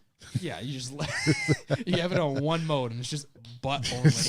No, because Chuck's had it in the past few of his M cars, and they're not even great. It's just like a slow fist that comes up and punches you in the ass, and then like slowly retracts. It's just a slow fisting. That's it the entire time. And it's pleasant, I guess, to like if you're on a long drive, but you gotta lube it up. Yeah, speed it up, lube it up. Now we're talking. You know, it's funny if they could. You know, like the massage chairs that were in the mall that would like vibrate. Right. If they could throw one of those in the car, way better. Way better. I don't know how well you're gonna drive with that on, but it's just fucking bouncing you around. Yeah, I don't know. Interesting. Give Mazdas a chance. I'd be interested to see if she, I can gives it a understand shot. why people have like a bad taste of Mazda, because like they're like, what is that? Like whenever the NC was, like when they were with Ford, right? 06 to like, was it 12, 14? That generation of Mazdas, they were really like cheap interiors. They have a lot of suspension issues, like reasons why I could see why these aren't remarkable cars. Why would anybody really be interested? But now I think they're cool cars, and I think they're really turn slept the on. page on that chapter. The car that I want more than anything is the first one that Mr. Travis was into was the Mazda 3 hatch. I love that car. Right. I've driven one. I've driven a couple of them to test drive them. That 2.5 liter turbo. Yep. You can get it manual. It's a hatchback. Sky Active or whatever it's called. All their motors are Sky Active now. It's whatever variable nonsense they have, right? And all-wheel drive. It's a cool car. I think you can get them for like, what, 25-ish around that? They're not crazy expensive. Mid-20s for sure, yeah. And they drive like a this is a car.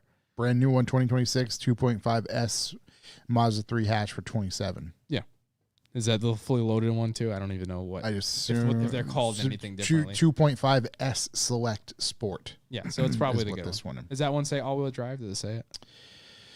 They're front-wheel drive based, obviously. It does not say all-wheel drive anywhere that I can see. It's probably not. But like all-wheel drive, checks a lot of boxes. And it's a good-looking car. I think they look really great. I never see these modified.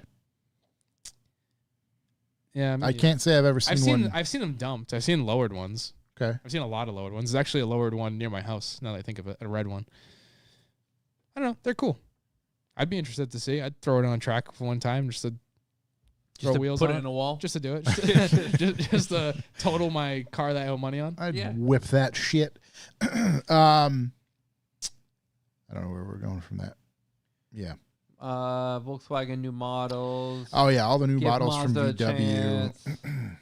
Most reliable vehicle. Reliable, that's what it was. The reliable stuff. And again, grain of salt, right? But like, matter of fact, a great person to ask this would be our good friend Andy Dixon. He sees a lot of stuff come into his repair shop, general maintenance shop. He'd have a really good indication of, that's a giant pile of shit, or no, you know what? I don't see those too often. So take it as you must. What else do we have for small, again, not that I really care about the Volkswagen news or VW Group news, but Porsche is apparently currently evaluating a new hypercar. It's been X amounted, probably a decade, 2 decades. No, maybe like not a 2 918. Yeah, so right, exactly. It's like a decade and a half because I think that came out 2013. Something like that. Yeah, that sounds about right. Yeah, because I remember New York Auto Show. I remember that came out with the P1, and then there was all kinds of stuff on Top Gear about December 2013. Yeah. Concluded in 2015. Yeah. So, potential new hypercar from Porsche. Had a 1.5-year run. It's actually longer than you would think a car like that would go for, no? Yeah. Wow. Does it say how many they made? I think they only made 918 of them. Sold out despite an $845,000 starting price. It's not even $1 million? That's starting price. Oh. I think if you wanted a key with if you want the weather price. text, it's going to be $100,000. Yeah, that's right. Yeah, so let's see. Yeah, it's Porsche 918 unit run. Yeah.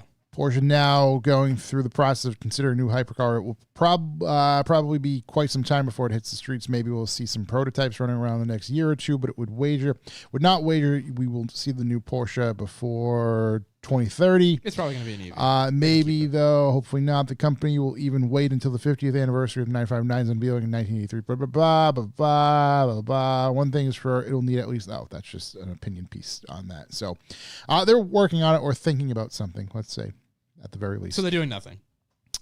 No, they're paying people. They're talking. I'm sure they're paying people an extensive amount of money to decide, what this next variant. How many batteries they want to put in it? Something. Yeah, something. Hate that. Let's see what else do we have for news. 2026 Dodge Charger. I'm sorry, the Dodge Charger. They're supposedly thinking about making the Hellcat or the Hurricane Hellcat. And it says SRT will push the limits of Dodge's twin turbo inline 6. Push the limit of those credit scores. You too, Jay.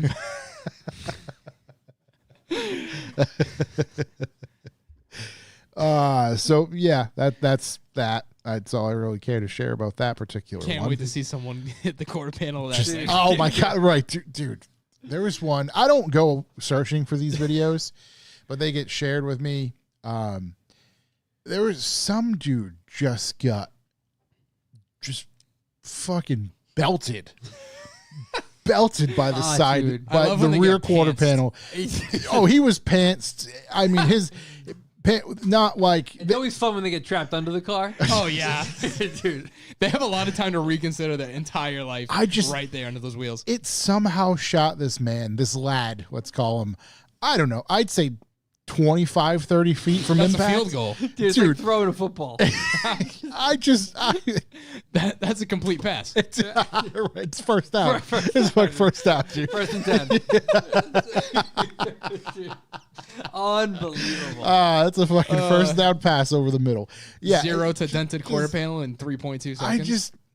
Does anybody not learn anything? No. These No. just absolute fucking hammerheads. No, because half of it is it only takes one idiot, and the other half is everyone else is dying to get it on video so they can post it and make a stupid, They're trying to be views. that guy, pal. Yeah. And then they get fucking that guy right off the fucking rear quarter. It's terrible.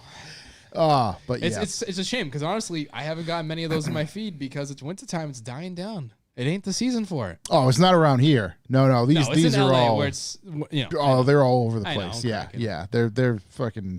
We had one locally not too long ago. Really? In the river? In the Riv? In the Fallen River? No, you never heard of that? How'd it go? Slamming.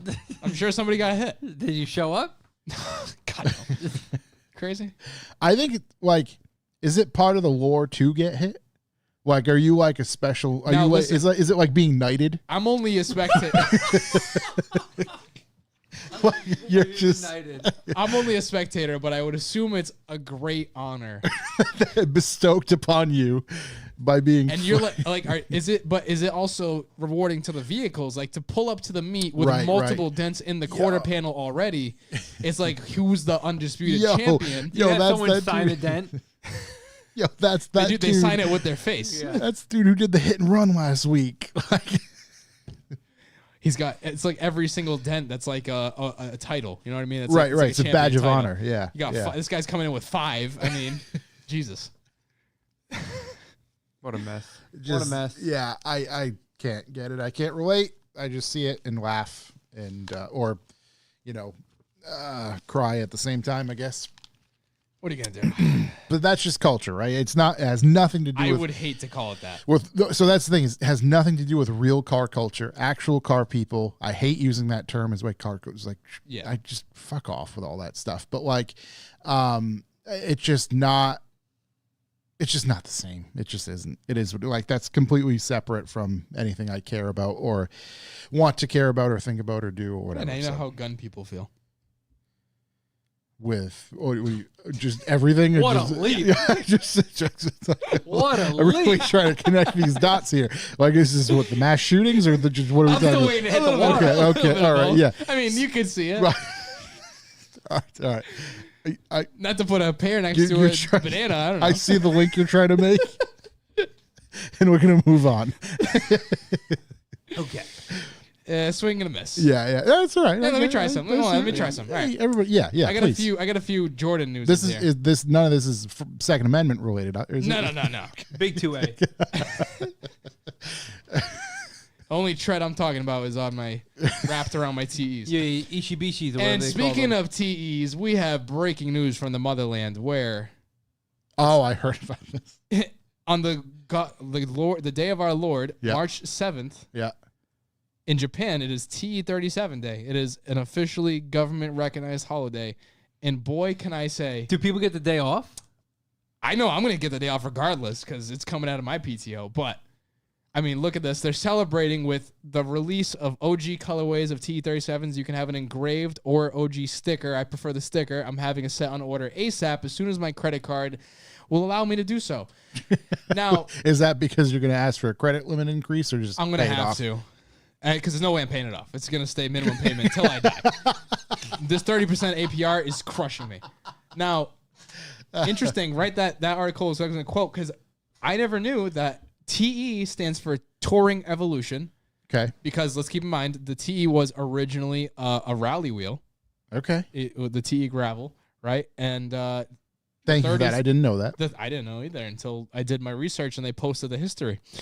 And the 37 does indeed stand for the 3.7 kilograms that the original 15-inch TE weighed. Mm-hmm. I wonder how wide. I think there were 7s. I think 15 by 7 was the first. My first introduction to TEs was when a bronze pair was on the Shepherd Racing DSM that had it was used to be the 4G63 powered Mitsubishi that was like the car in the US, and it happened to have TE37s on them. And I believe that was mainly for, I knew like of the car or whatever, but I think it got the cover of a magazine that used to be around called Modified Magazine. And that was my introduction to TEs. That was probably, I'd say 25 years ago. And boy, don't they still look good. They still do. 30 years later. Just like now, here's a debate, right? This is gonna tickle some fucking grundles. Some grundles. It's really gonna tickle people. As VW enthusiasts, yes, they do look good on T's. No. What? BBS RS is very difficult to, it's like cream of the crop, right? Very hard to mess with. BBS wheels in general. But I mean, let's throw all the other ones down below. Let's call them second tier. If our top tier is the RS, is an RS versus a TE. And I'm just, not personal preference, but global impact. I think at the end of the day, I think it's going to just come down to what genre of cars you like. And if you like German Euro stuff, you're going to probably say the RS. But TEs can be applied in in an off-road manner. And onto all your Euro cars. Your motorsport stuff and Euro stuff. I mean, motorsport, that's what they're designed for. But BBS, they kind of own the motorsport them on element GT of things. Cars, DTM cars. You have no idea, like, if you start looking back at, like, I tried to find a thing. I was hoping somebody would have made, like, an archive of that, of, like, real race cars. Where is it used? Notable race cars that had TEs. Because I would notice, like, looking through so many of those, like Patina research always posts those cars. And you'll see them on, like, these Porsches from, like, the 90s and stuff that you never really stuff that knew. You would never think until you go, wait a minute, there's a TE on that car. Yeah. And they're a full, Euro team. Like, that's no Japanese, but they got the wheel, and usually they're always center locks or whatever. And but you do also see BBSs on a lot of old Porsches too in the same manner. And I can tell you what racing series, but I know for a fact I've seen them before. They were all over. BBS in general, whether it's RS, LM, that sort of stuff. So it's an interesting thing. I had a question there. Oh, that's what the question was. Please elaborate more on 3.7 day. Was there a reasoning? Because I have to assume, as crazy as this sounds, TE 37s have a positive economical impact for Japan. Apparently not, if you didn't listen to what I was saying earlier about buying them for the cheap and selling them for the high.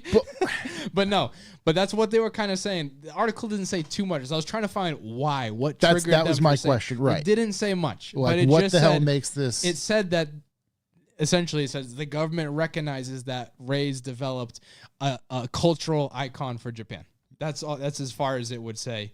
And I try to look. So maybe it was necessarily, just the impact of impact that TE37s have had across the globe. Or maybe somebody at the government needed March 7th off, and they said, "Guess what? Yeah, we got them.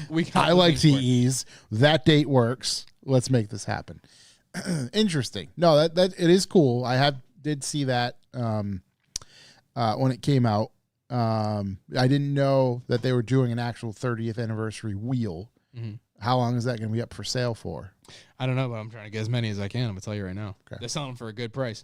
Because the thing with that is all the new... So, for instance, like my TEs generally, up until this one just released, right? They're called Sonics, right? So, like, the smaller, anything under 17 inches is called a Sonic. Okay. Now, a TE Sonic, right? It's never just a TE37. There's always a submodel now. You can't get a white TE, which is what everybody wants. You think of a TE, you think of a white TE with the blue stickers, right? That's what you think of. That or the bronze ones. Or the bronze, right? Yeah. That's, like you've seen, that's the two original colorways. You can't get one that isn't engraved and white. So the Rays logo, it doesn't have that OG Rays logo on both sides. It has it on one side, and it's engraved on a single spoke. And it says Rays Engineering, not in the old font. So everybody wants a TE like me. I want that old font with no engraving. I want to put the sticker on there. So that's kind of what makes that special, and I feel like they're probably going to sell pretty hot. Yeah, those things are going to fly. But the problem is, the one thing I don't like is, like you said, everybody, especially in the S chassis group, I think they like S chassis people. I'll always see them with the bronze. And the thing about the OG bronze is they're painted metallic faces, and the outer lip is machined with a tint of bronze. Yeah. The new bronze wheels, and I bought a set a couple years ago, they're like completely anodized, and they have like a rough finish, and they're a little bit darker. Chuck knows very much about that. And it sucks. Because he washed them, right? I used a particular kind of cleaner. And it like absorbed into the finish. And it took like a year worth of stupid finish. living, washing until it was like, all right, it's out now. It's a stupid finish. But yeah. I'm mad that they did it because it's like an off-road wheel. It's like a rugged, like almost like a bedliner, like rough feel. Yeah, it's not just matte. It's literally like if you were to bedline something new. I don't know. That's terrible. I wish their OGs went that colorway, but hey, I like the whites better anyways, so I like it. White TEs look really good. It's tough because I feel like a lot of people will say they're played out. Like that's always what you hear. They're played out. I get it, right? 30 years of the wheel, right? Yeah. But that's it's kind of beyond played out. They're iconic. To me, in my world, it's like I've always seen them on all these cars. Ever since I was in high school, you'd always see back in the day a car would have brides in it, white TEs, and whatever else, and that was the staple. And the the 10s, right? Yeah. 2010s. And now I finally can afford a set, and I'm like, I have them on the car, and it's like, it's that feeling of, this is it. This is what I've always dreamed of. It's what I always wanted. They crack just like everybody says they do. They're made just for the track, not for Massachusetts potholes. Right, yeah. Well, to be honest, I think there's only a select limited amount of wheels that can survive these roads lately. Like Rhode Island, number one worst ranked roads in the U.S., I believe. I mean, just look at the road that we took to leave here. There was a giant crater in that little crevice in between here and the chicken spot. Yeah, it's just head on a swivel. I get it. I get why people say T's are played out. I bet people would say RSs are played out. Oh, absolutely. But you go on a forum anywhere. But at the end of the day, unless you get the wheel and you put them on your car, and then you'll be like, oh, this is why they're played out, because they're so amazing and they look good on everything. Yeah. And that's my TE. Very versatile wheel overall.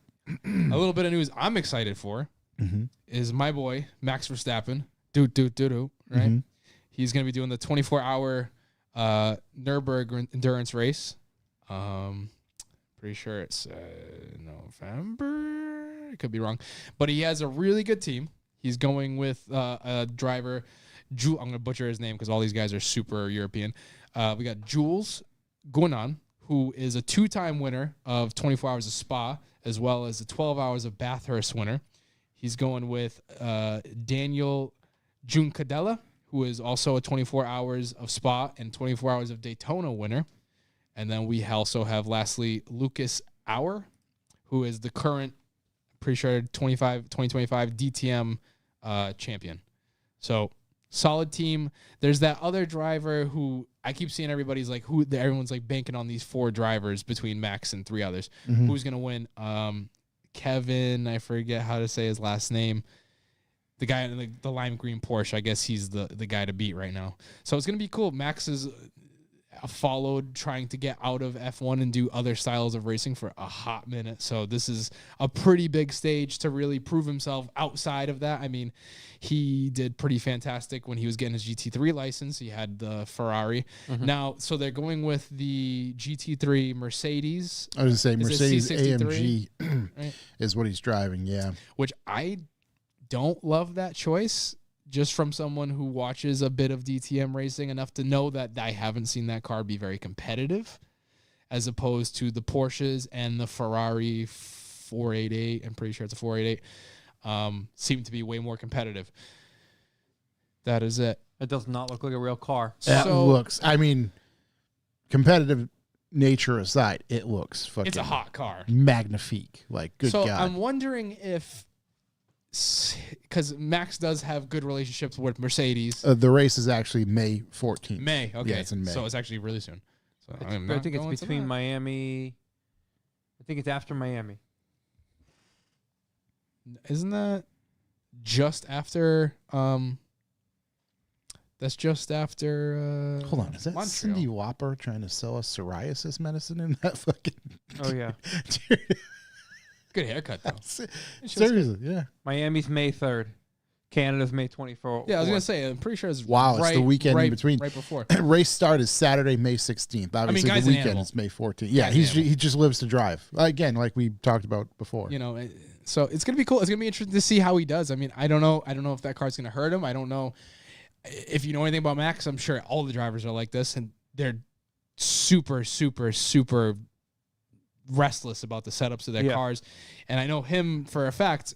Like, even when he does Formula One, I know for a fact as soon as you see him on the track and they're doing the appearances, they're doing the practice, they're doing qualifying, he's going back to his trailer. He has a sim in there, and he's ripping it, doing the same thing, trying to see what else he can tweak on the car. So I'm interested to see what his mind does in a racing series in a different car, and I know that's something he's super excited to see. So it'd be cool to see him win. I don't think a lot of people expect him to win because of the other drivers, and also it's his first time, but it'd be cool. He has a pretty solid team. I mean, when it comes to winning a 24-hour endurance race at the Nürburgring, it's not just. There's so many things have to be. Yeah. I mean, your mind has to be working full capacity for however long the stint is. They have 4 drivers. And the team, right? The team has to be. Everybody's got to be on their A game. Then you have to get pretty lucky. For a handful of things and all that sort of stuff. So, yeah, exactly. And weather there, it's constantly changing. It could be completely different on even two sides of the track. It looked wet, so. Yeah. That's I don't know. Let's see. You saw him drive the Ford, the GTD, right? Yes, I did. Yeah. Animal. And yeah. But to him, it looks like he's doing it like mindlessly. Yep. Like when he drove the guy around, right? In the interview, you mean, right? What guy? It's Chris Harris. Chris Harris. Yeah, what do you mean that guy? You mean he's our fucking president right there? Yeah. President of the cars. Well, there he is. Yeah, Chris Harris. Yes. Root vegetable. I'm ill-informed. Like I said, I don't follow any guys until I see somebody I like. Chris Harris. You got to inform yourself about him. Root vegetable in the chat, really bringing the just in-depth conversation. If you donate enough right now, you'll find out exactly how hard and powerful they are. So.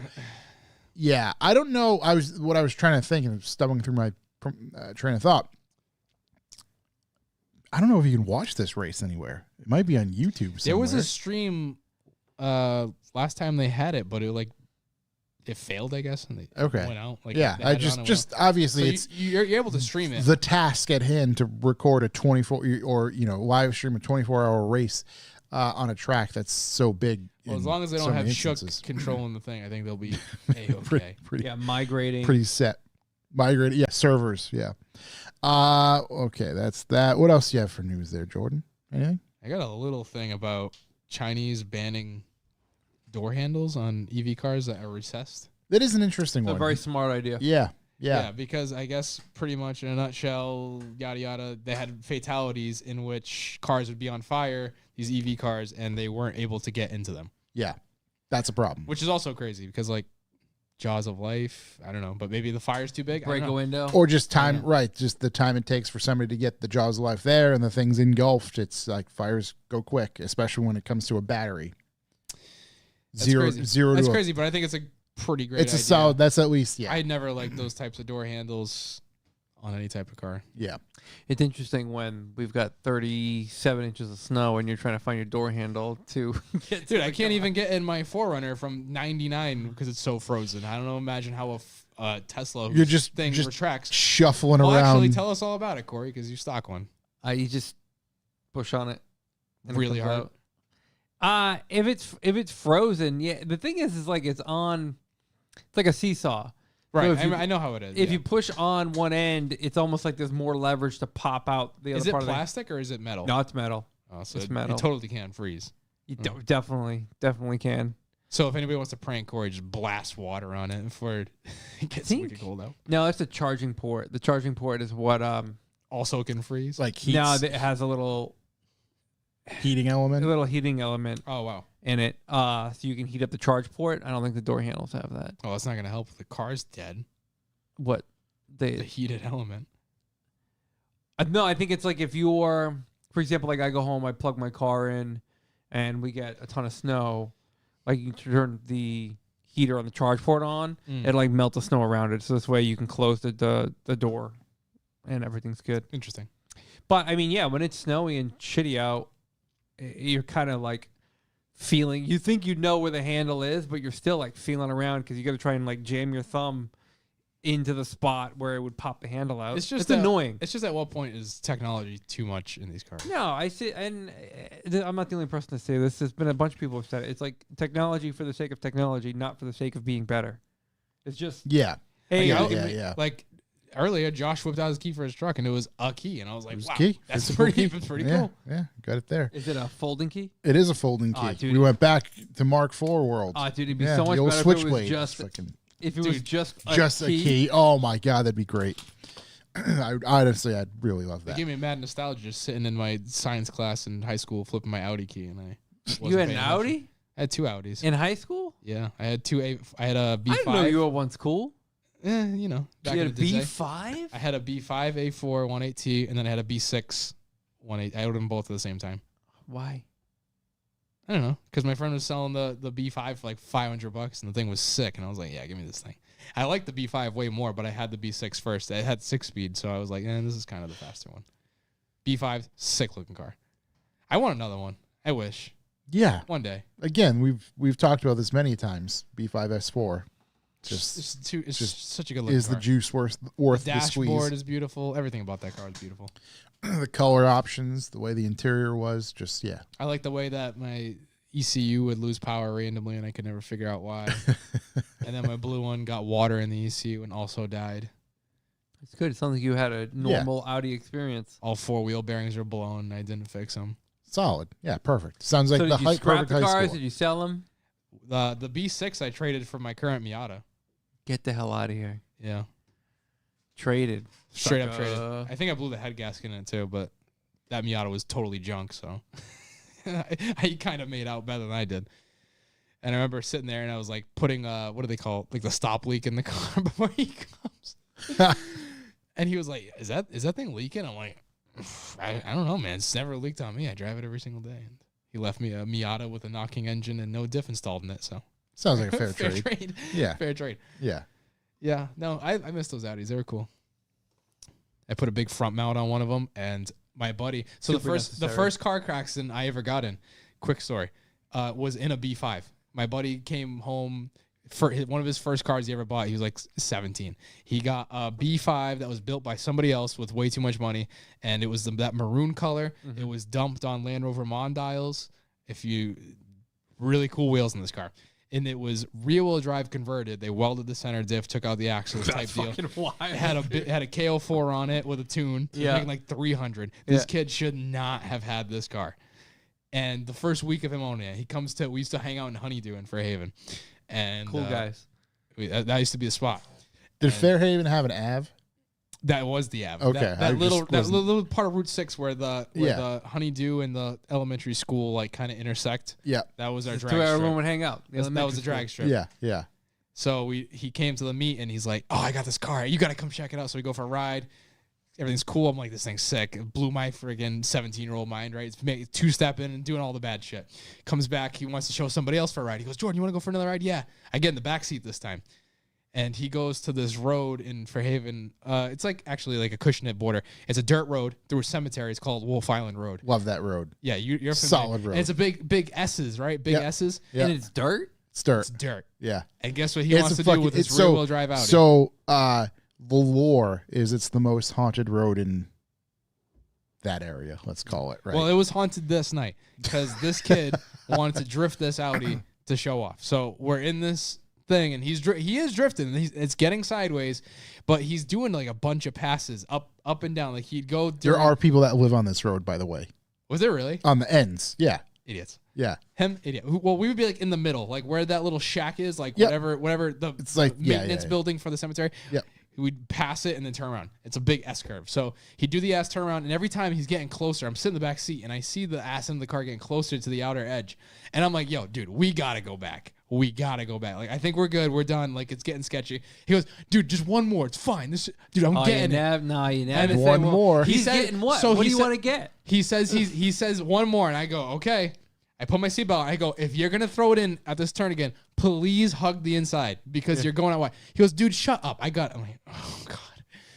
Dude, instantly flicks into the turn, bounces. He picked up speed. He went full balls this time, third gear. So that's why he overshot it. Oh, my God, yeah. On gravel with 595 Federals. They're like rubber bands on these Land Rover wheels. No grip. They're like, done. On gravel, he flicks it in third gear, bounces off the tree on the left side of the road. Yeah. Bounces off the right side like a pinball. The right side, there's a rock on the left side. We bounce off the third time. Yeah. Still going fast enough to, and this is like happening in slow motion to me. So the whole time I'm bracing for impact. And after the third bump, I'm now grabbing, I put down the center thing. Dude, I put down the center thing because I look to my right and this whole shit's happening in slow motion. It's the craziest thing in my life. I see the tree that we're going to let rest on now. It's perfectly coming to the C-pillar where my head is because it's a B5 and it's not that big in the back seat. I'm clinging on to the center console so I don't slam my head against this tree when the car inevitably rested against it. And sure enough, boom, C-pillar caves in, back glass shattered, blew the front wheel off of it somehow. I'm getting out of the car. I'm like, oh, God. Like, my back was destroyed. And I'm sitting in the car for a minute like, am I dead? Am I dead? And all I hear is him crying, oh, my God, dude, my car. What am I going to do?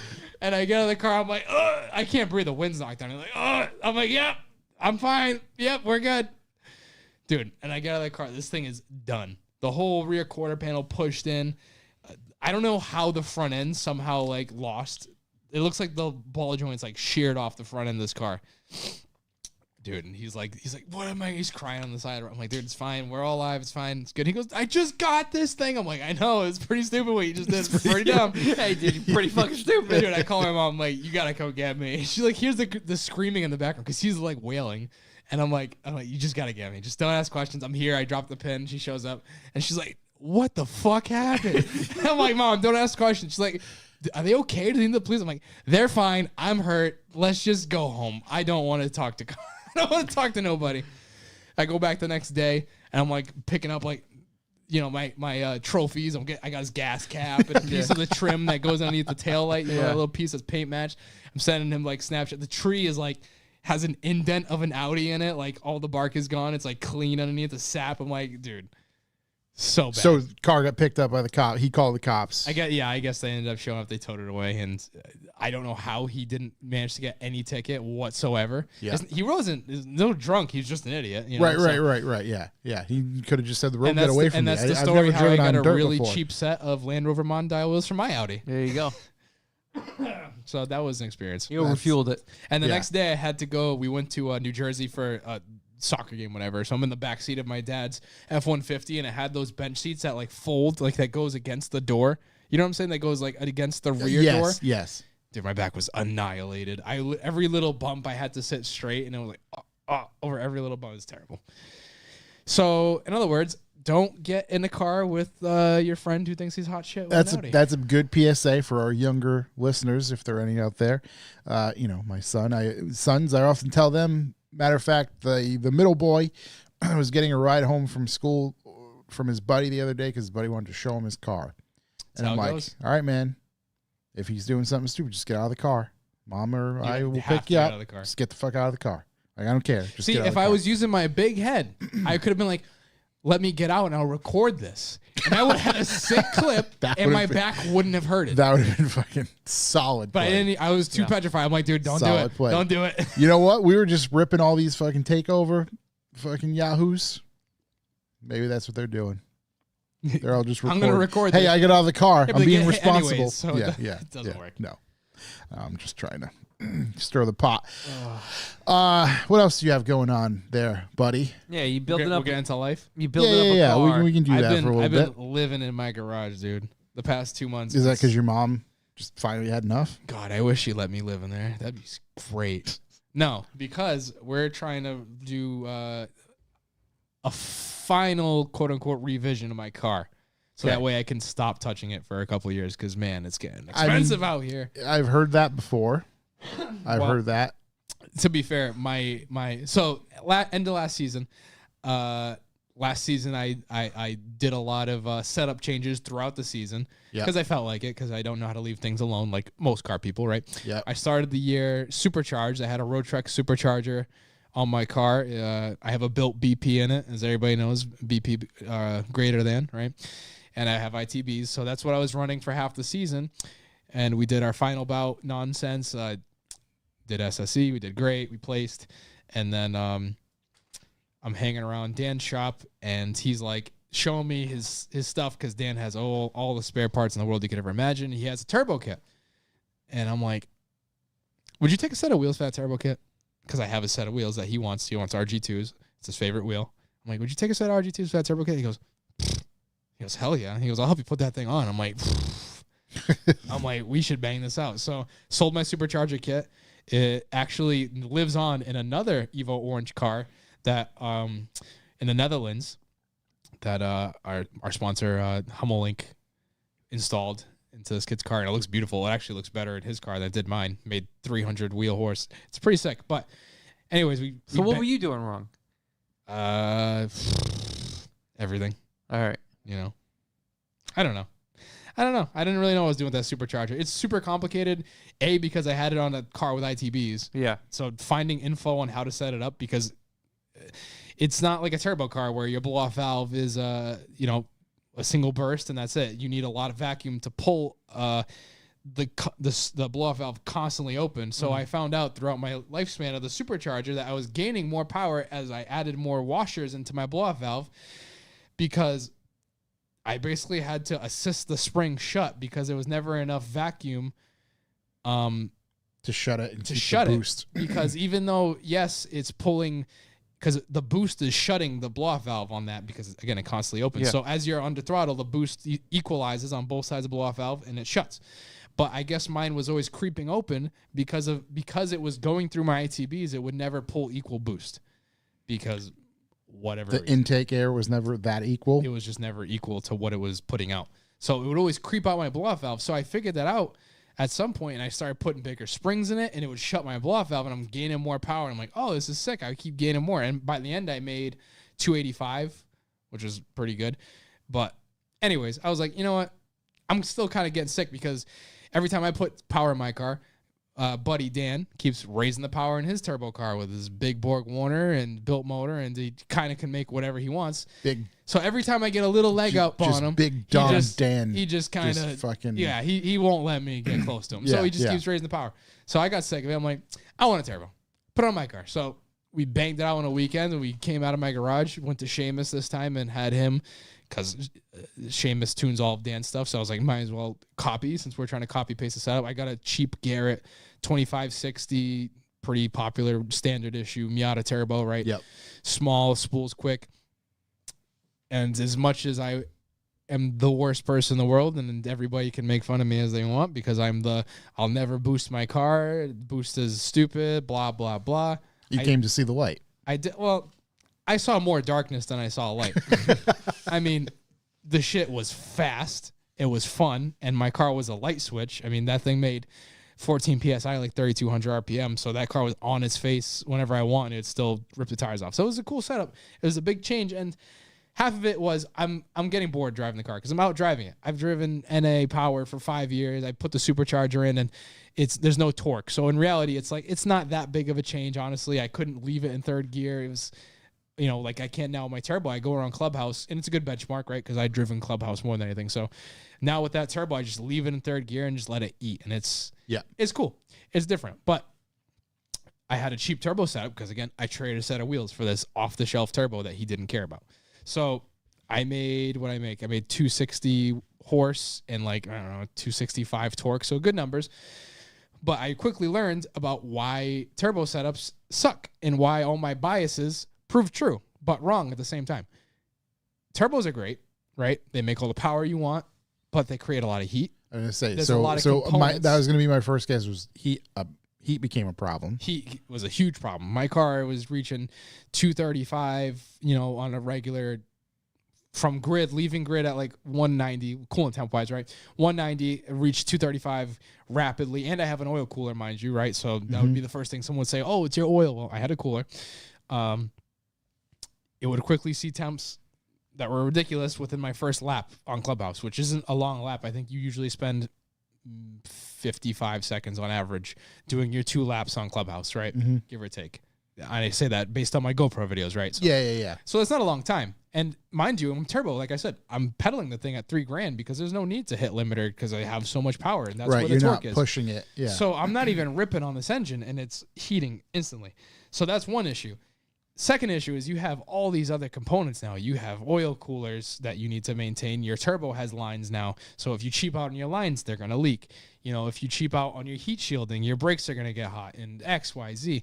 There's so many more components than just how my car was NA. It's literally just ITBs and a bare engine. You know, It's fine. So there's a lot more stuff you got to keep in mind now. So I will say it was a headache because, okay, so now here's another thing. Wrong size turbos.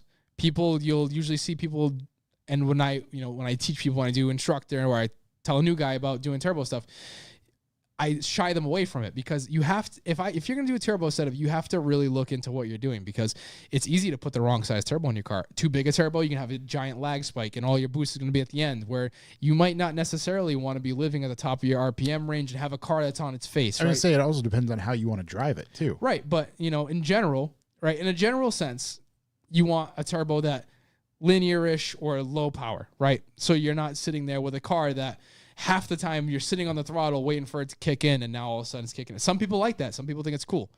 I think it creates lazy driving because the car's on its face half the time. And yes, you can argue you have to do work and you can let it live at the higher RPMs, but you're losing modulation at the end of the day, right? You're not able to let it drop on its face. You're not able to really have the extension to want to accelerate and let it live in the RPMs because sometimes you want to extend your line by letting it live. You know what I mean? Right. So, or even like I see it coming into play for a chase run, hypothetically, of like, right. Oh, okay, you want to be able to slow down a lot. Yeah. Right. So in your chase situation, you're clutch kicking a lot to keep it up there. And so I found out this. So I went through two 2560s. The first one was brand new. And now I get on Instagram, I'm over here, Garrett sucks. In reality, the new turbo shouldn't have failed as quickly as it did, but I was pushing it to the limit, and I had boost creep because I run a pretty much stock size exhaust, so the wastegate was probably having trouble closing or opening, rather, right? So it's not really dispersing the boost, not controlling it properly. So again, improper setup, right? So you can blame the turbo, but at the end of the day, it's user error, and I'm already running the turbo at 14 psi, which is kind of like it's limit, right? It's a small turbo. Yeah. And so I blew through a couple turbos. I blew up their bearings or the CHRAs, whatever. And then by the end of the year, I threw on a big eBay T28, a much larger turbo that I could run the boost that I'm running now, and it won't work as hard because it's a bigger turbo and it's way kind of living in its duty cycle. Right. Or it's probably way under, honestly. And again, it sucked. I did an event like that, right? And it gives you an appreciation for having a nice turbo and a nice setup in your car because now it's like I can say, okay, I know what a turbo that's super responsive. I know what a turbo that sucks to keep cold on track is, or it stays hot rather, right? I know what it's like to have a laggy turbo. So now I see all sides of it, and I have a supercharger if you want to add that into it. So now you see everything. So now when I did this year's setup, I dumped obviously way too much money in the setup because I don't want to have any problems. I want to have the same reliability I had NA. So in revamping the car, first thing was my motor because last year I had a motor that I built with John Paul JPS 14 like 5 years ago. I put probably 100,000 miles on that motor. I daily drive it. I do everything with that motor, right?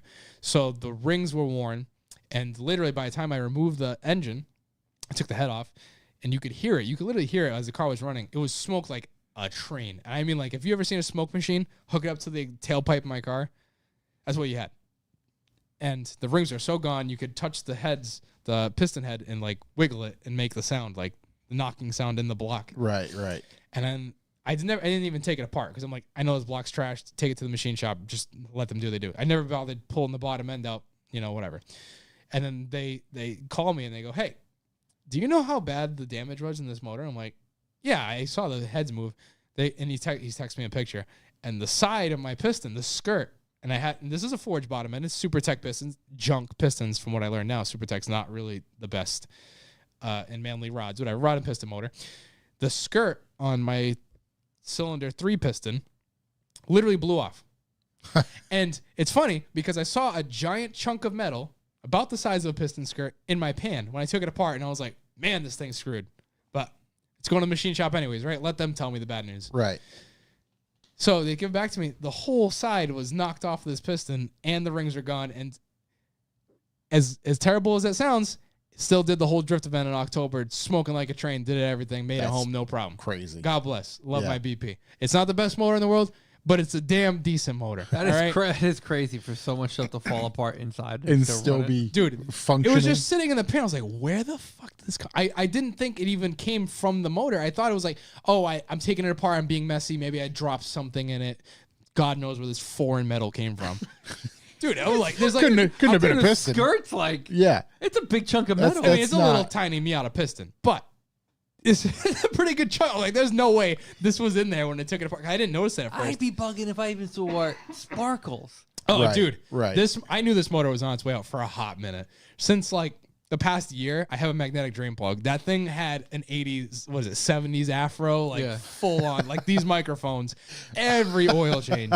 And I was like, I already got my money's worth, so that's the wear point of the skirt about to fall off. It's just fucking. It was either the skirt or the piston rings, but that thing it's seen a lot of damage. So ground up. So now we went with better pistons. Now I have Wiseco.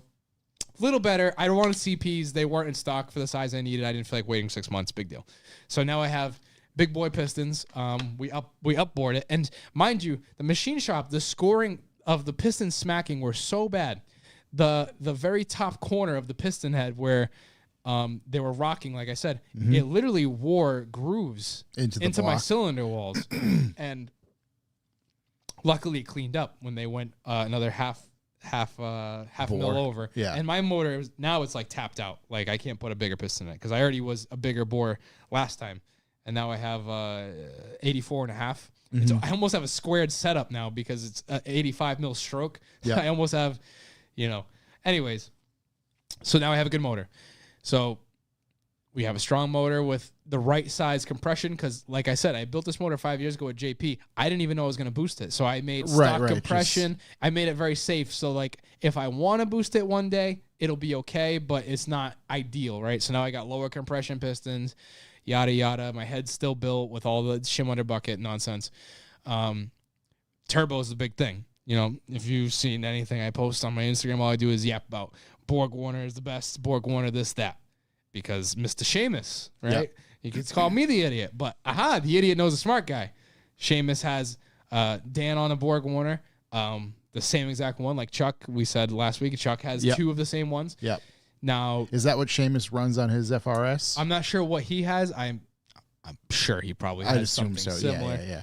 It's a big money turbo, but it has so much technology in it. It should never fail, and especially the thing was I'm paranoid now, right? Because I blew through 3 turbos in 6 months. Now, granted, obviously we know this is wrong. It wasn't the right for the motor. It was XYZ. But this one is the biggest issue I had with my old turbo setup. Like I said, I made 260. I don't think a Miata, my car specifically, doesn't need to make more than 300. A 300 horse Miata is ridiculous power. Anything more than that, your trans is living on borrowed time. I was going to say, even the power that you made, if you had it in a more applicable use of, throughout the RPM, so again, that's what I'm getting at. But my only issue with that 2560, it lit up. I don't need a turbo to be more responsive than what that was. That shit was instant. But it fell off. It fell off really hard. It doesn't have the overhead. It's a small turbo. So as soon as you hit $6,000, you feel like it hits a wall. Yeah. With this turbo, it's got overhead for days and days. Like you guys said on the thing the other day, it was rated for what, 600, 550? Yeah, something absurd. And like Dan's car has it, that thing does not fall off. You can actually rev it higher if you want, which is what I plan to do.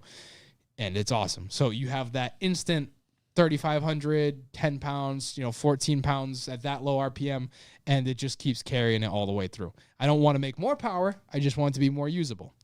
So that turbo, and another thing that's cool about it has the integrated blow-off valves. So it has a blow-off valve built into the casing, which is like, it has a port inside which dumps the air back into the inlet of the turbo. So you don't need to run a blow-off valve off the turbo. It's built into it. Yeah. It also has its own boost controller integrated into the turbo. If you want to put, like you guys said, the speed sensor for whatever reason you need that, you can do all that. So I'm really excited about that. I'm excited to have a big boy part like that on my car, something that's real deal, not something that I know is going to fail, not something that's temporary. So with that, I'm getting rid of that small stock size exhaust like I had, because the reason why I had that, because A, it's good for a supercharger. It was good back pressure. That's what they want, because that's how they make boost, right? They ram air against back pressure. And for the ITBs, I wanted to hear it back in the day. So now we have full 3-inch. So it's going to be rowdy sounding. Oh, boy. I'm so excited to hear that. As I have so many videos of Dan's car on a dyno just doing pulls, and man, that thing sounds ballistic. Is that like an off-the-shelf part, or someone making you that? No, my buddy Dustin, who runs Fab Lab. Bussin'. He's going to do my intercooler piping, and he's going to do a custom 3-inch exhaust, because you can't get a 3-inch off the shelf. All V-bands, very nice. Are you going to have trouble fitting that under there and like clearance issues? No. Dan has one on his, obviously, like I just said. Fits nice. What if you went oval? We talked about it, but like straight NASCAR style. That's going to cause problems, though, apparently. Because, so the issue with the Miata is it has a PPF, right? It has a big frame that connects. Paint protection film. Yeah, that's right. It's got good paint. But it's got this big bar that goes from the trans to the diff. There's no trans or diff mounts. They just bridge to each other. Yeah. So that's that big beam that goes down the middle. So it limits your space. So Dustin's going to tuck it up the best he can so it doesn't hang down. But also, I don't run any of the factory braces underneath the car because I'm slammed hot boy gangsta style, and I don't want to be beached. Gang. So we don't have to really work around any of that stuff. So it's going to be nice. Okay. It's going to have a nice little bach to it. You know what I mean? CC loves ramming back pressure. You can't just say that after a dead serious question.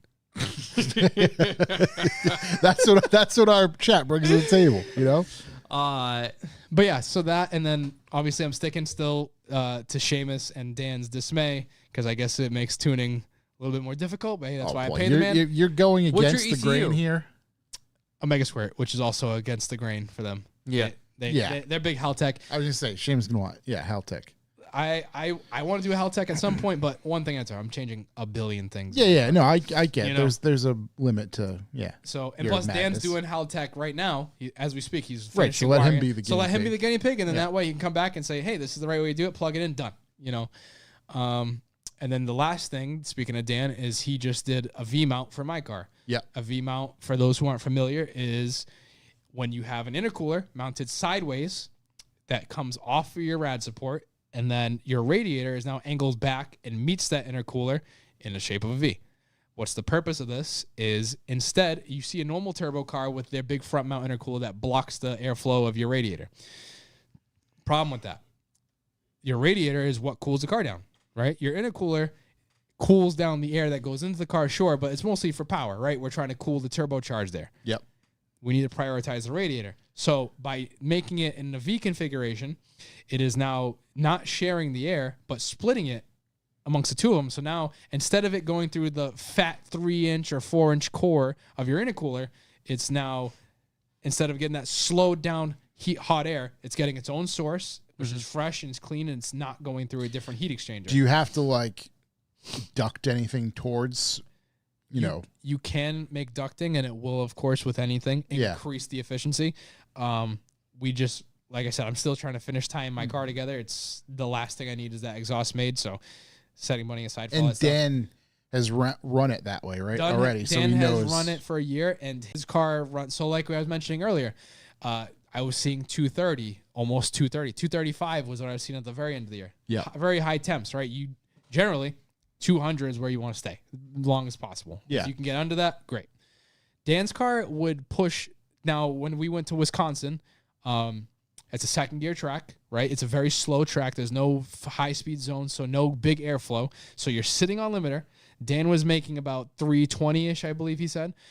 So making more power than me, had the V mount, and he would, I don't think he even saw 210 once. I think it stayed below that. And 210 and him doing laps, hot lapping. Yeah. You know what I mean? Yeah. So it just proves that V-mount, and it doesn't heat soak because, like I said, it's that air gets caught in between the intercooler and the radiator, so it just becomes this big heat sink. Yeah, just more than it already is. recirculating that are existing hot air. Yeah. So it's proven. You know, now it has my car as well, so it'll be a second proven car.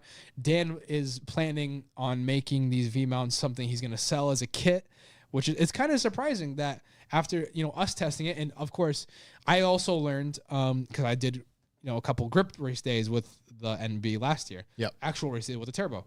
And I thought, oh, I'm going fast. I'm going a straight line. It's going to stay cool. It's going to stay cool.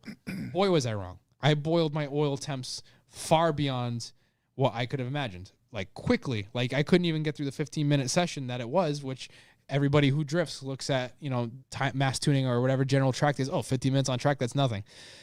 It's a lot when you're flat out the entire time. Say, yeah, you know, you're right. You get tired quick and the car gets hot quick. So Dan, who also does that type of stuff with his car, again, same thing. If anything, it runs cooler in those situations. So it's really good, and we're surprised that it's not something that's off the shelf. So Dan is doing that. He's trying to make it a bolt-in solution as possible, something that you don't have to fab in, you know, as much as you can. You just take a stock car and you do your own piping, because obviously everybody is going to have different manifolds, or maybe they'll have ITBs like me. But for mounting and setup, But to stick it in the car, it's just bolt in and go.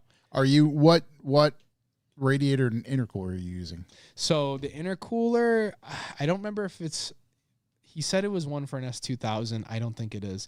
I think it's some generic off-the-shelf one based on his dimensions that he wants. I know the FD one. Well, the radiator is an FD one.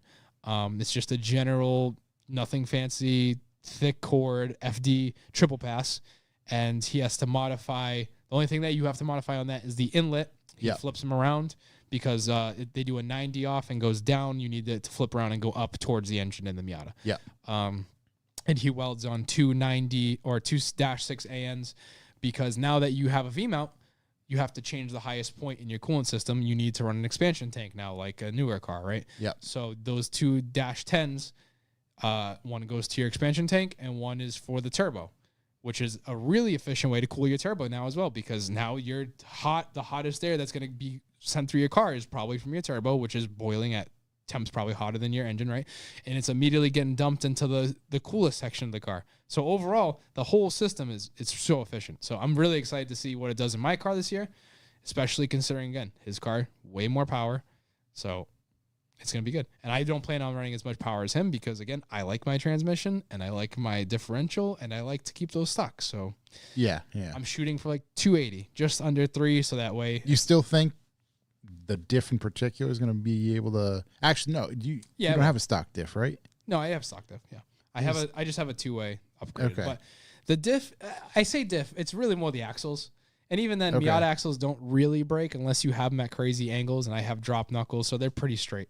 Yeah. But again, it's more power. You know what I mean? Something's going to give. Something right. Everything's going to break. It's just a matter of when and how long you can prolong it, right? So, so I was trying to keep it as nice as possible. So.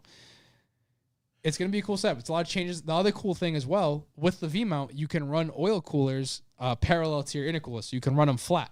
So, again, they're also getting their own fresh air because of that. So the whole system is going to run cool. And because we have the extra space, right, I use the same 10-row, I think, 8-inch or a foot maybe length oil cooler. We have the room. We put a power steering coil, heat exchanger in there too. Right. Why not? We have the space, and it's just 2 more lines to run. So the setup is cool. Well, I'm trying to think if there was a downside, I'd say. The first thing I was nervous of is like room in front of the engine, right, to work on it.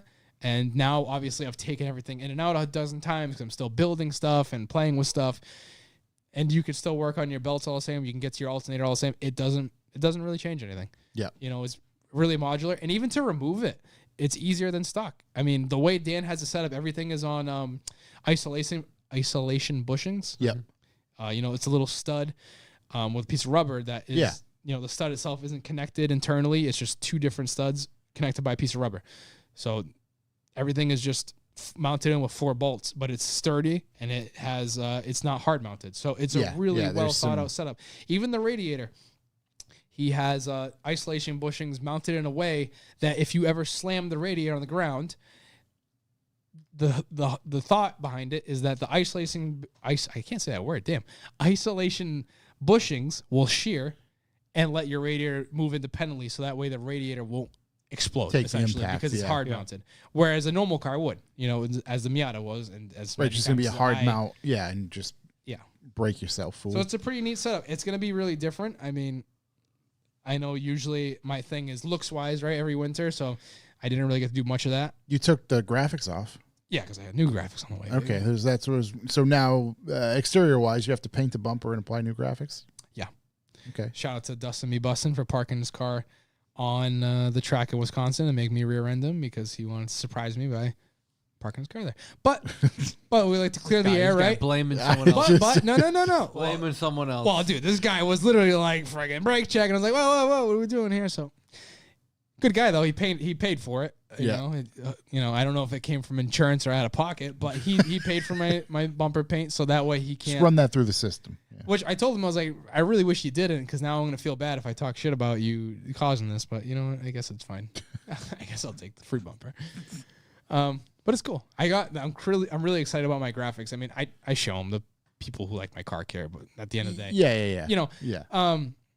It's inspired. I will say it's inspired by the body kit company Garage Very, who makes my kit, and I'm very crazy about them because I love the way it looks. I love the team of guys who still make the Aero there. It's literally a 5-guy team since 1986. It's been the same people just in a garage warehouse in Japan, just busting out perfectly fitting, really cool, dyno tested, depending what you're getting. Yeah. Like my kit is dyno tested for a racing series, whatever, so it flows and gets downforce in areas that it needs. Super cool. I like them. But where I was going with that is the livery this year is inspired by the first demo car they had, because they had a big crazy livery back then for their race car. Yep. When they unveiled the same kit that I had, because they have different versions. It's not just the one kit I have. So it's inspired by that. So it's going to look really cool. Hopefully they see it.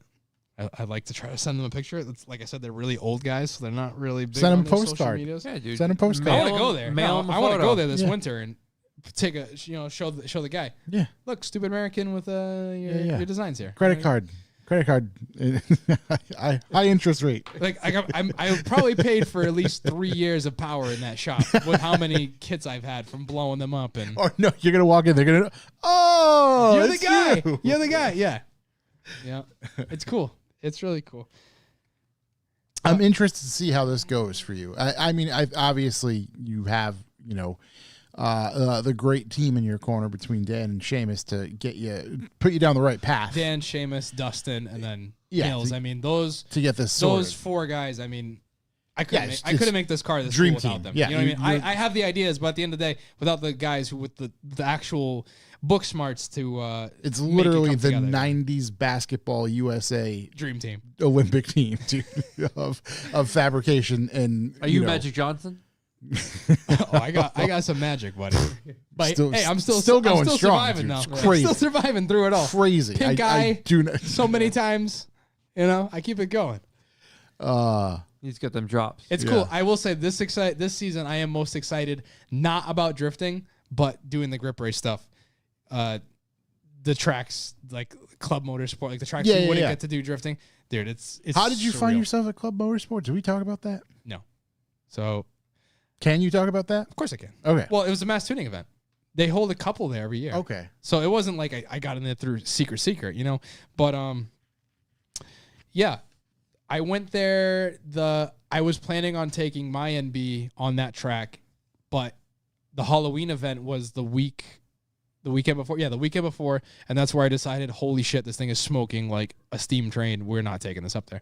And a good thing I didn't, because my first grip day I did at Thompson, and that was fine. I went with weaker tires just to get a feel for it. I wasn't going to go there competitive. I just wanted to get my feet wet and make sure am I decent at this? Do I need to get an instructor? Whatever. So I just went by myself. And the car was good, but I went with my drift tires, new drift tires, and it's not enough. No matter, the lines are good. I know what I'm doing. I'm pretty okay.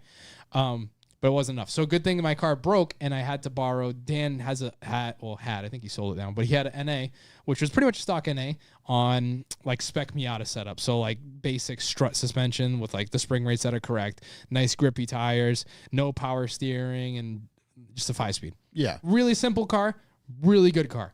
Similar to how Chuck has his pretty much stock NB honestly, that just like, rips. For a track day car, like, yeah, cool, let's get But if I went in my go. car, that big power, not enough grip, I probably would have died because Club Motorsport is the coolest track ever.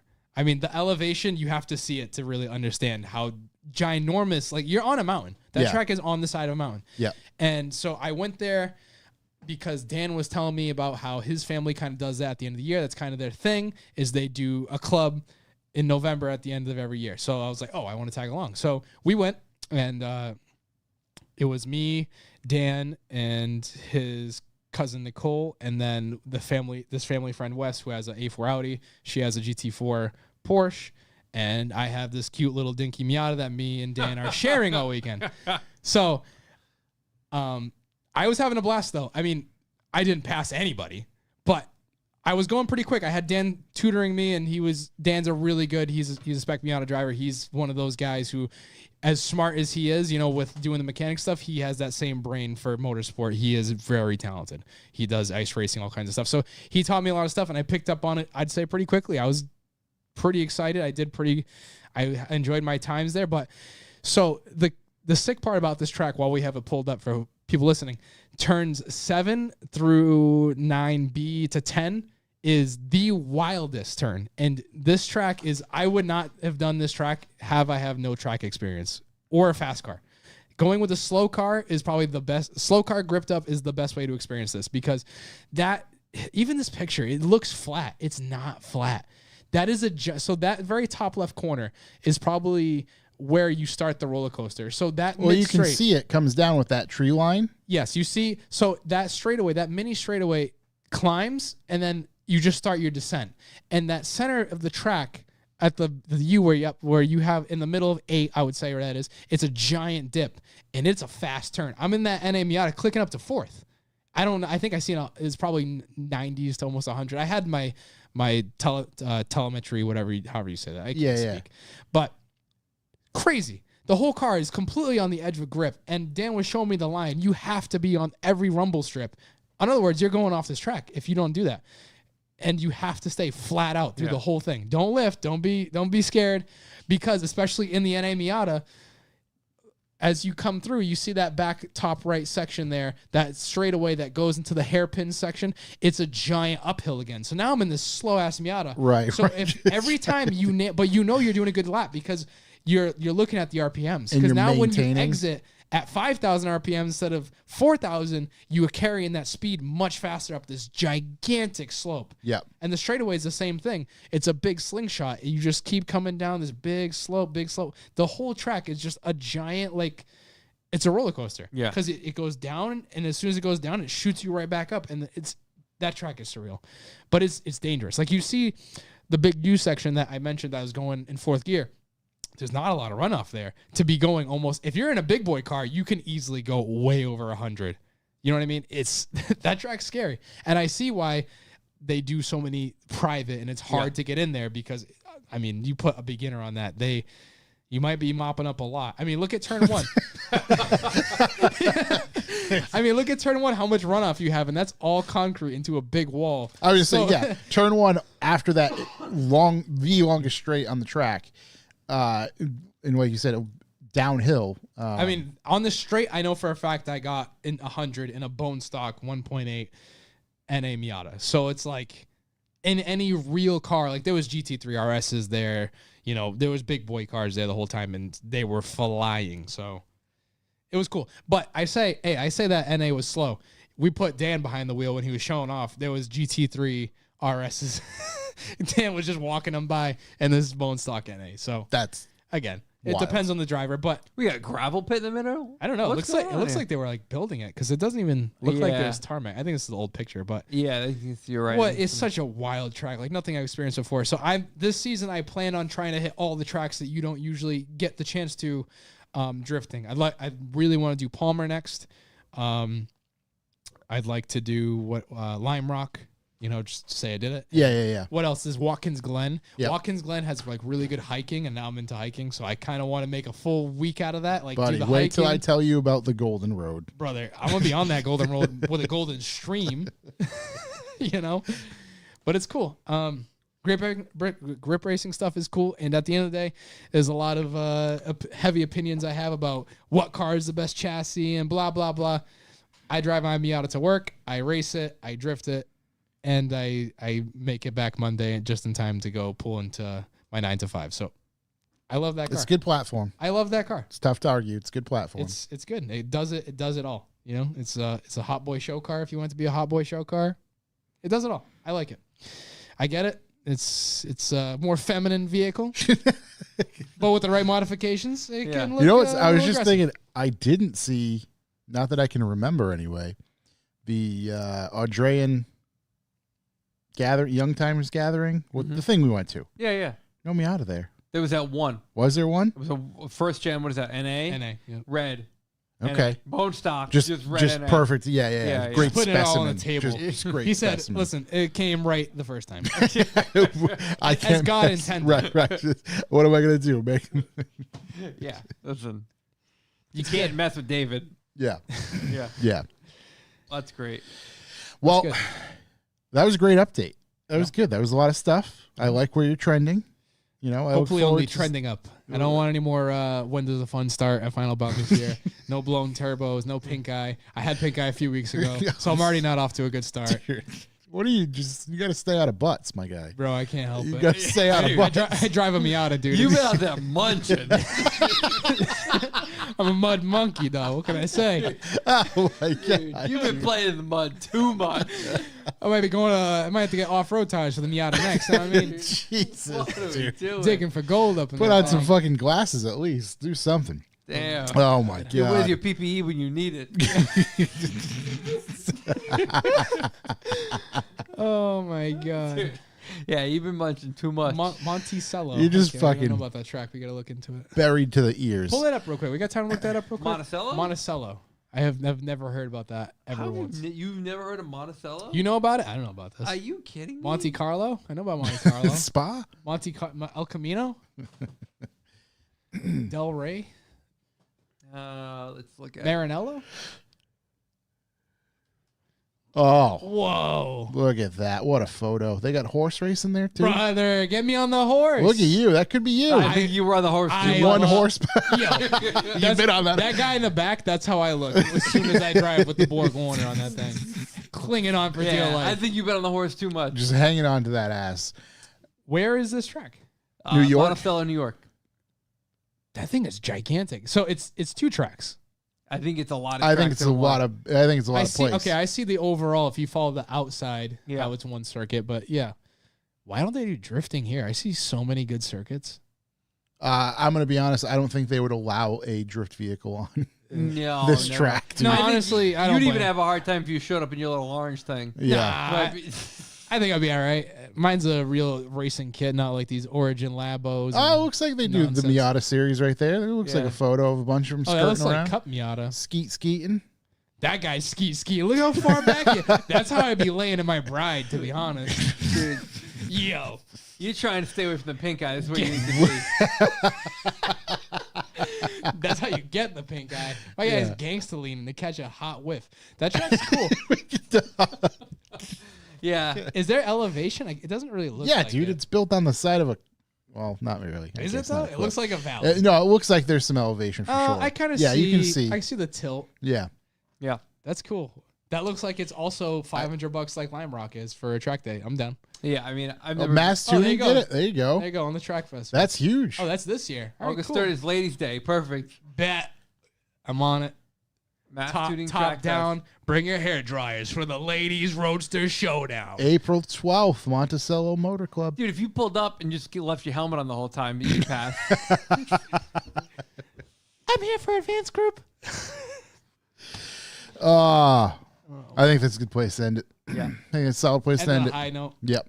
Ended on pink eye. Big Big shouts out there. Pink guy with the pink eye. Everybody who is listening and tuning in on the chat, all that good stuff. Jordan, thank you very much for joining us. That was a fun episode. Dan, sorry we missed you. We will catch up with you soon.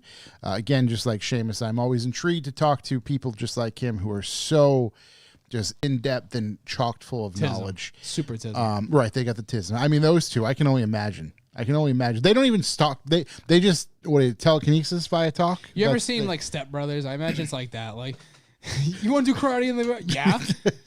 Right. They realize name your favorite dinosaur right now. They realize when they're both on the same waveform, it just works together. Just sync. Yeah, like, yeah. It's just tranquility. Yeah, yeah. So big shouts to those guys again. Jordan, Night Style, all the boys out there getting it.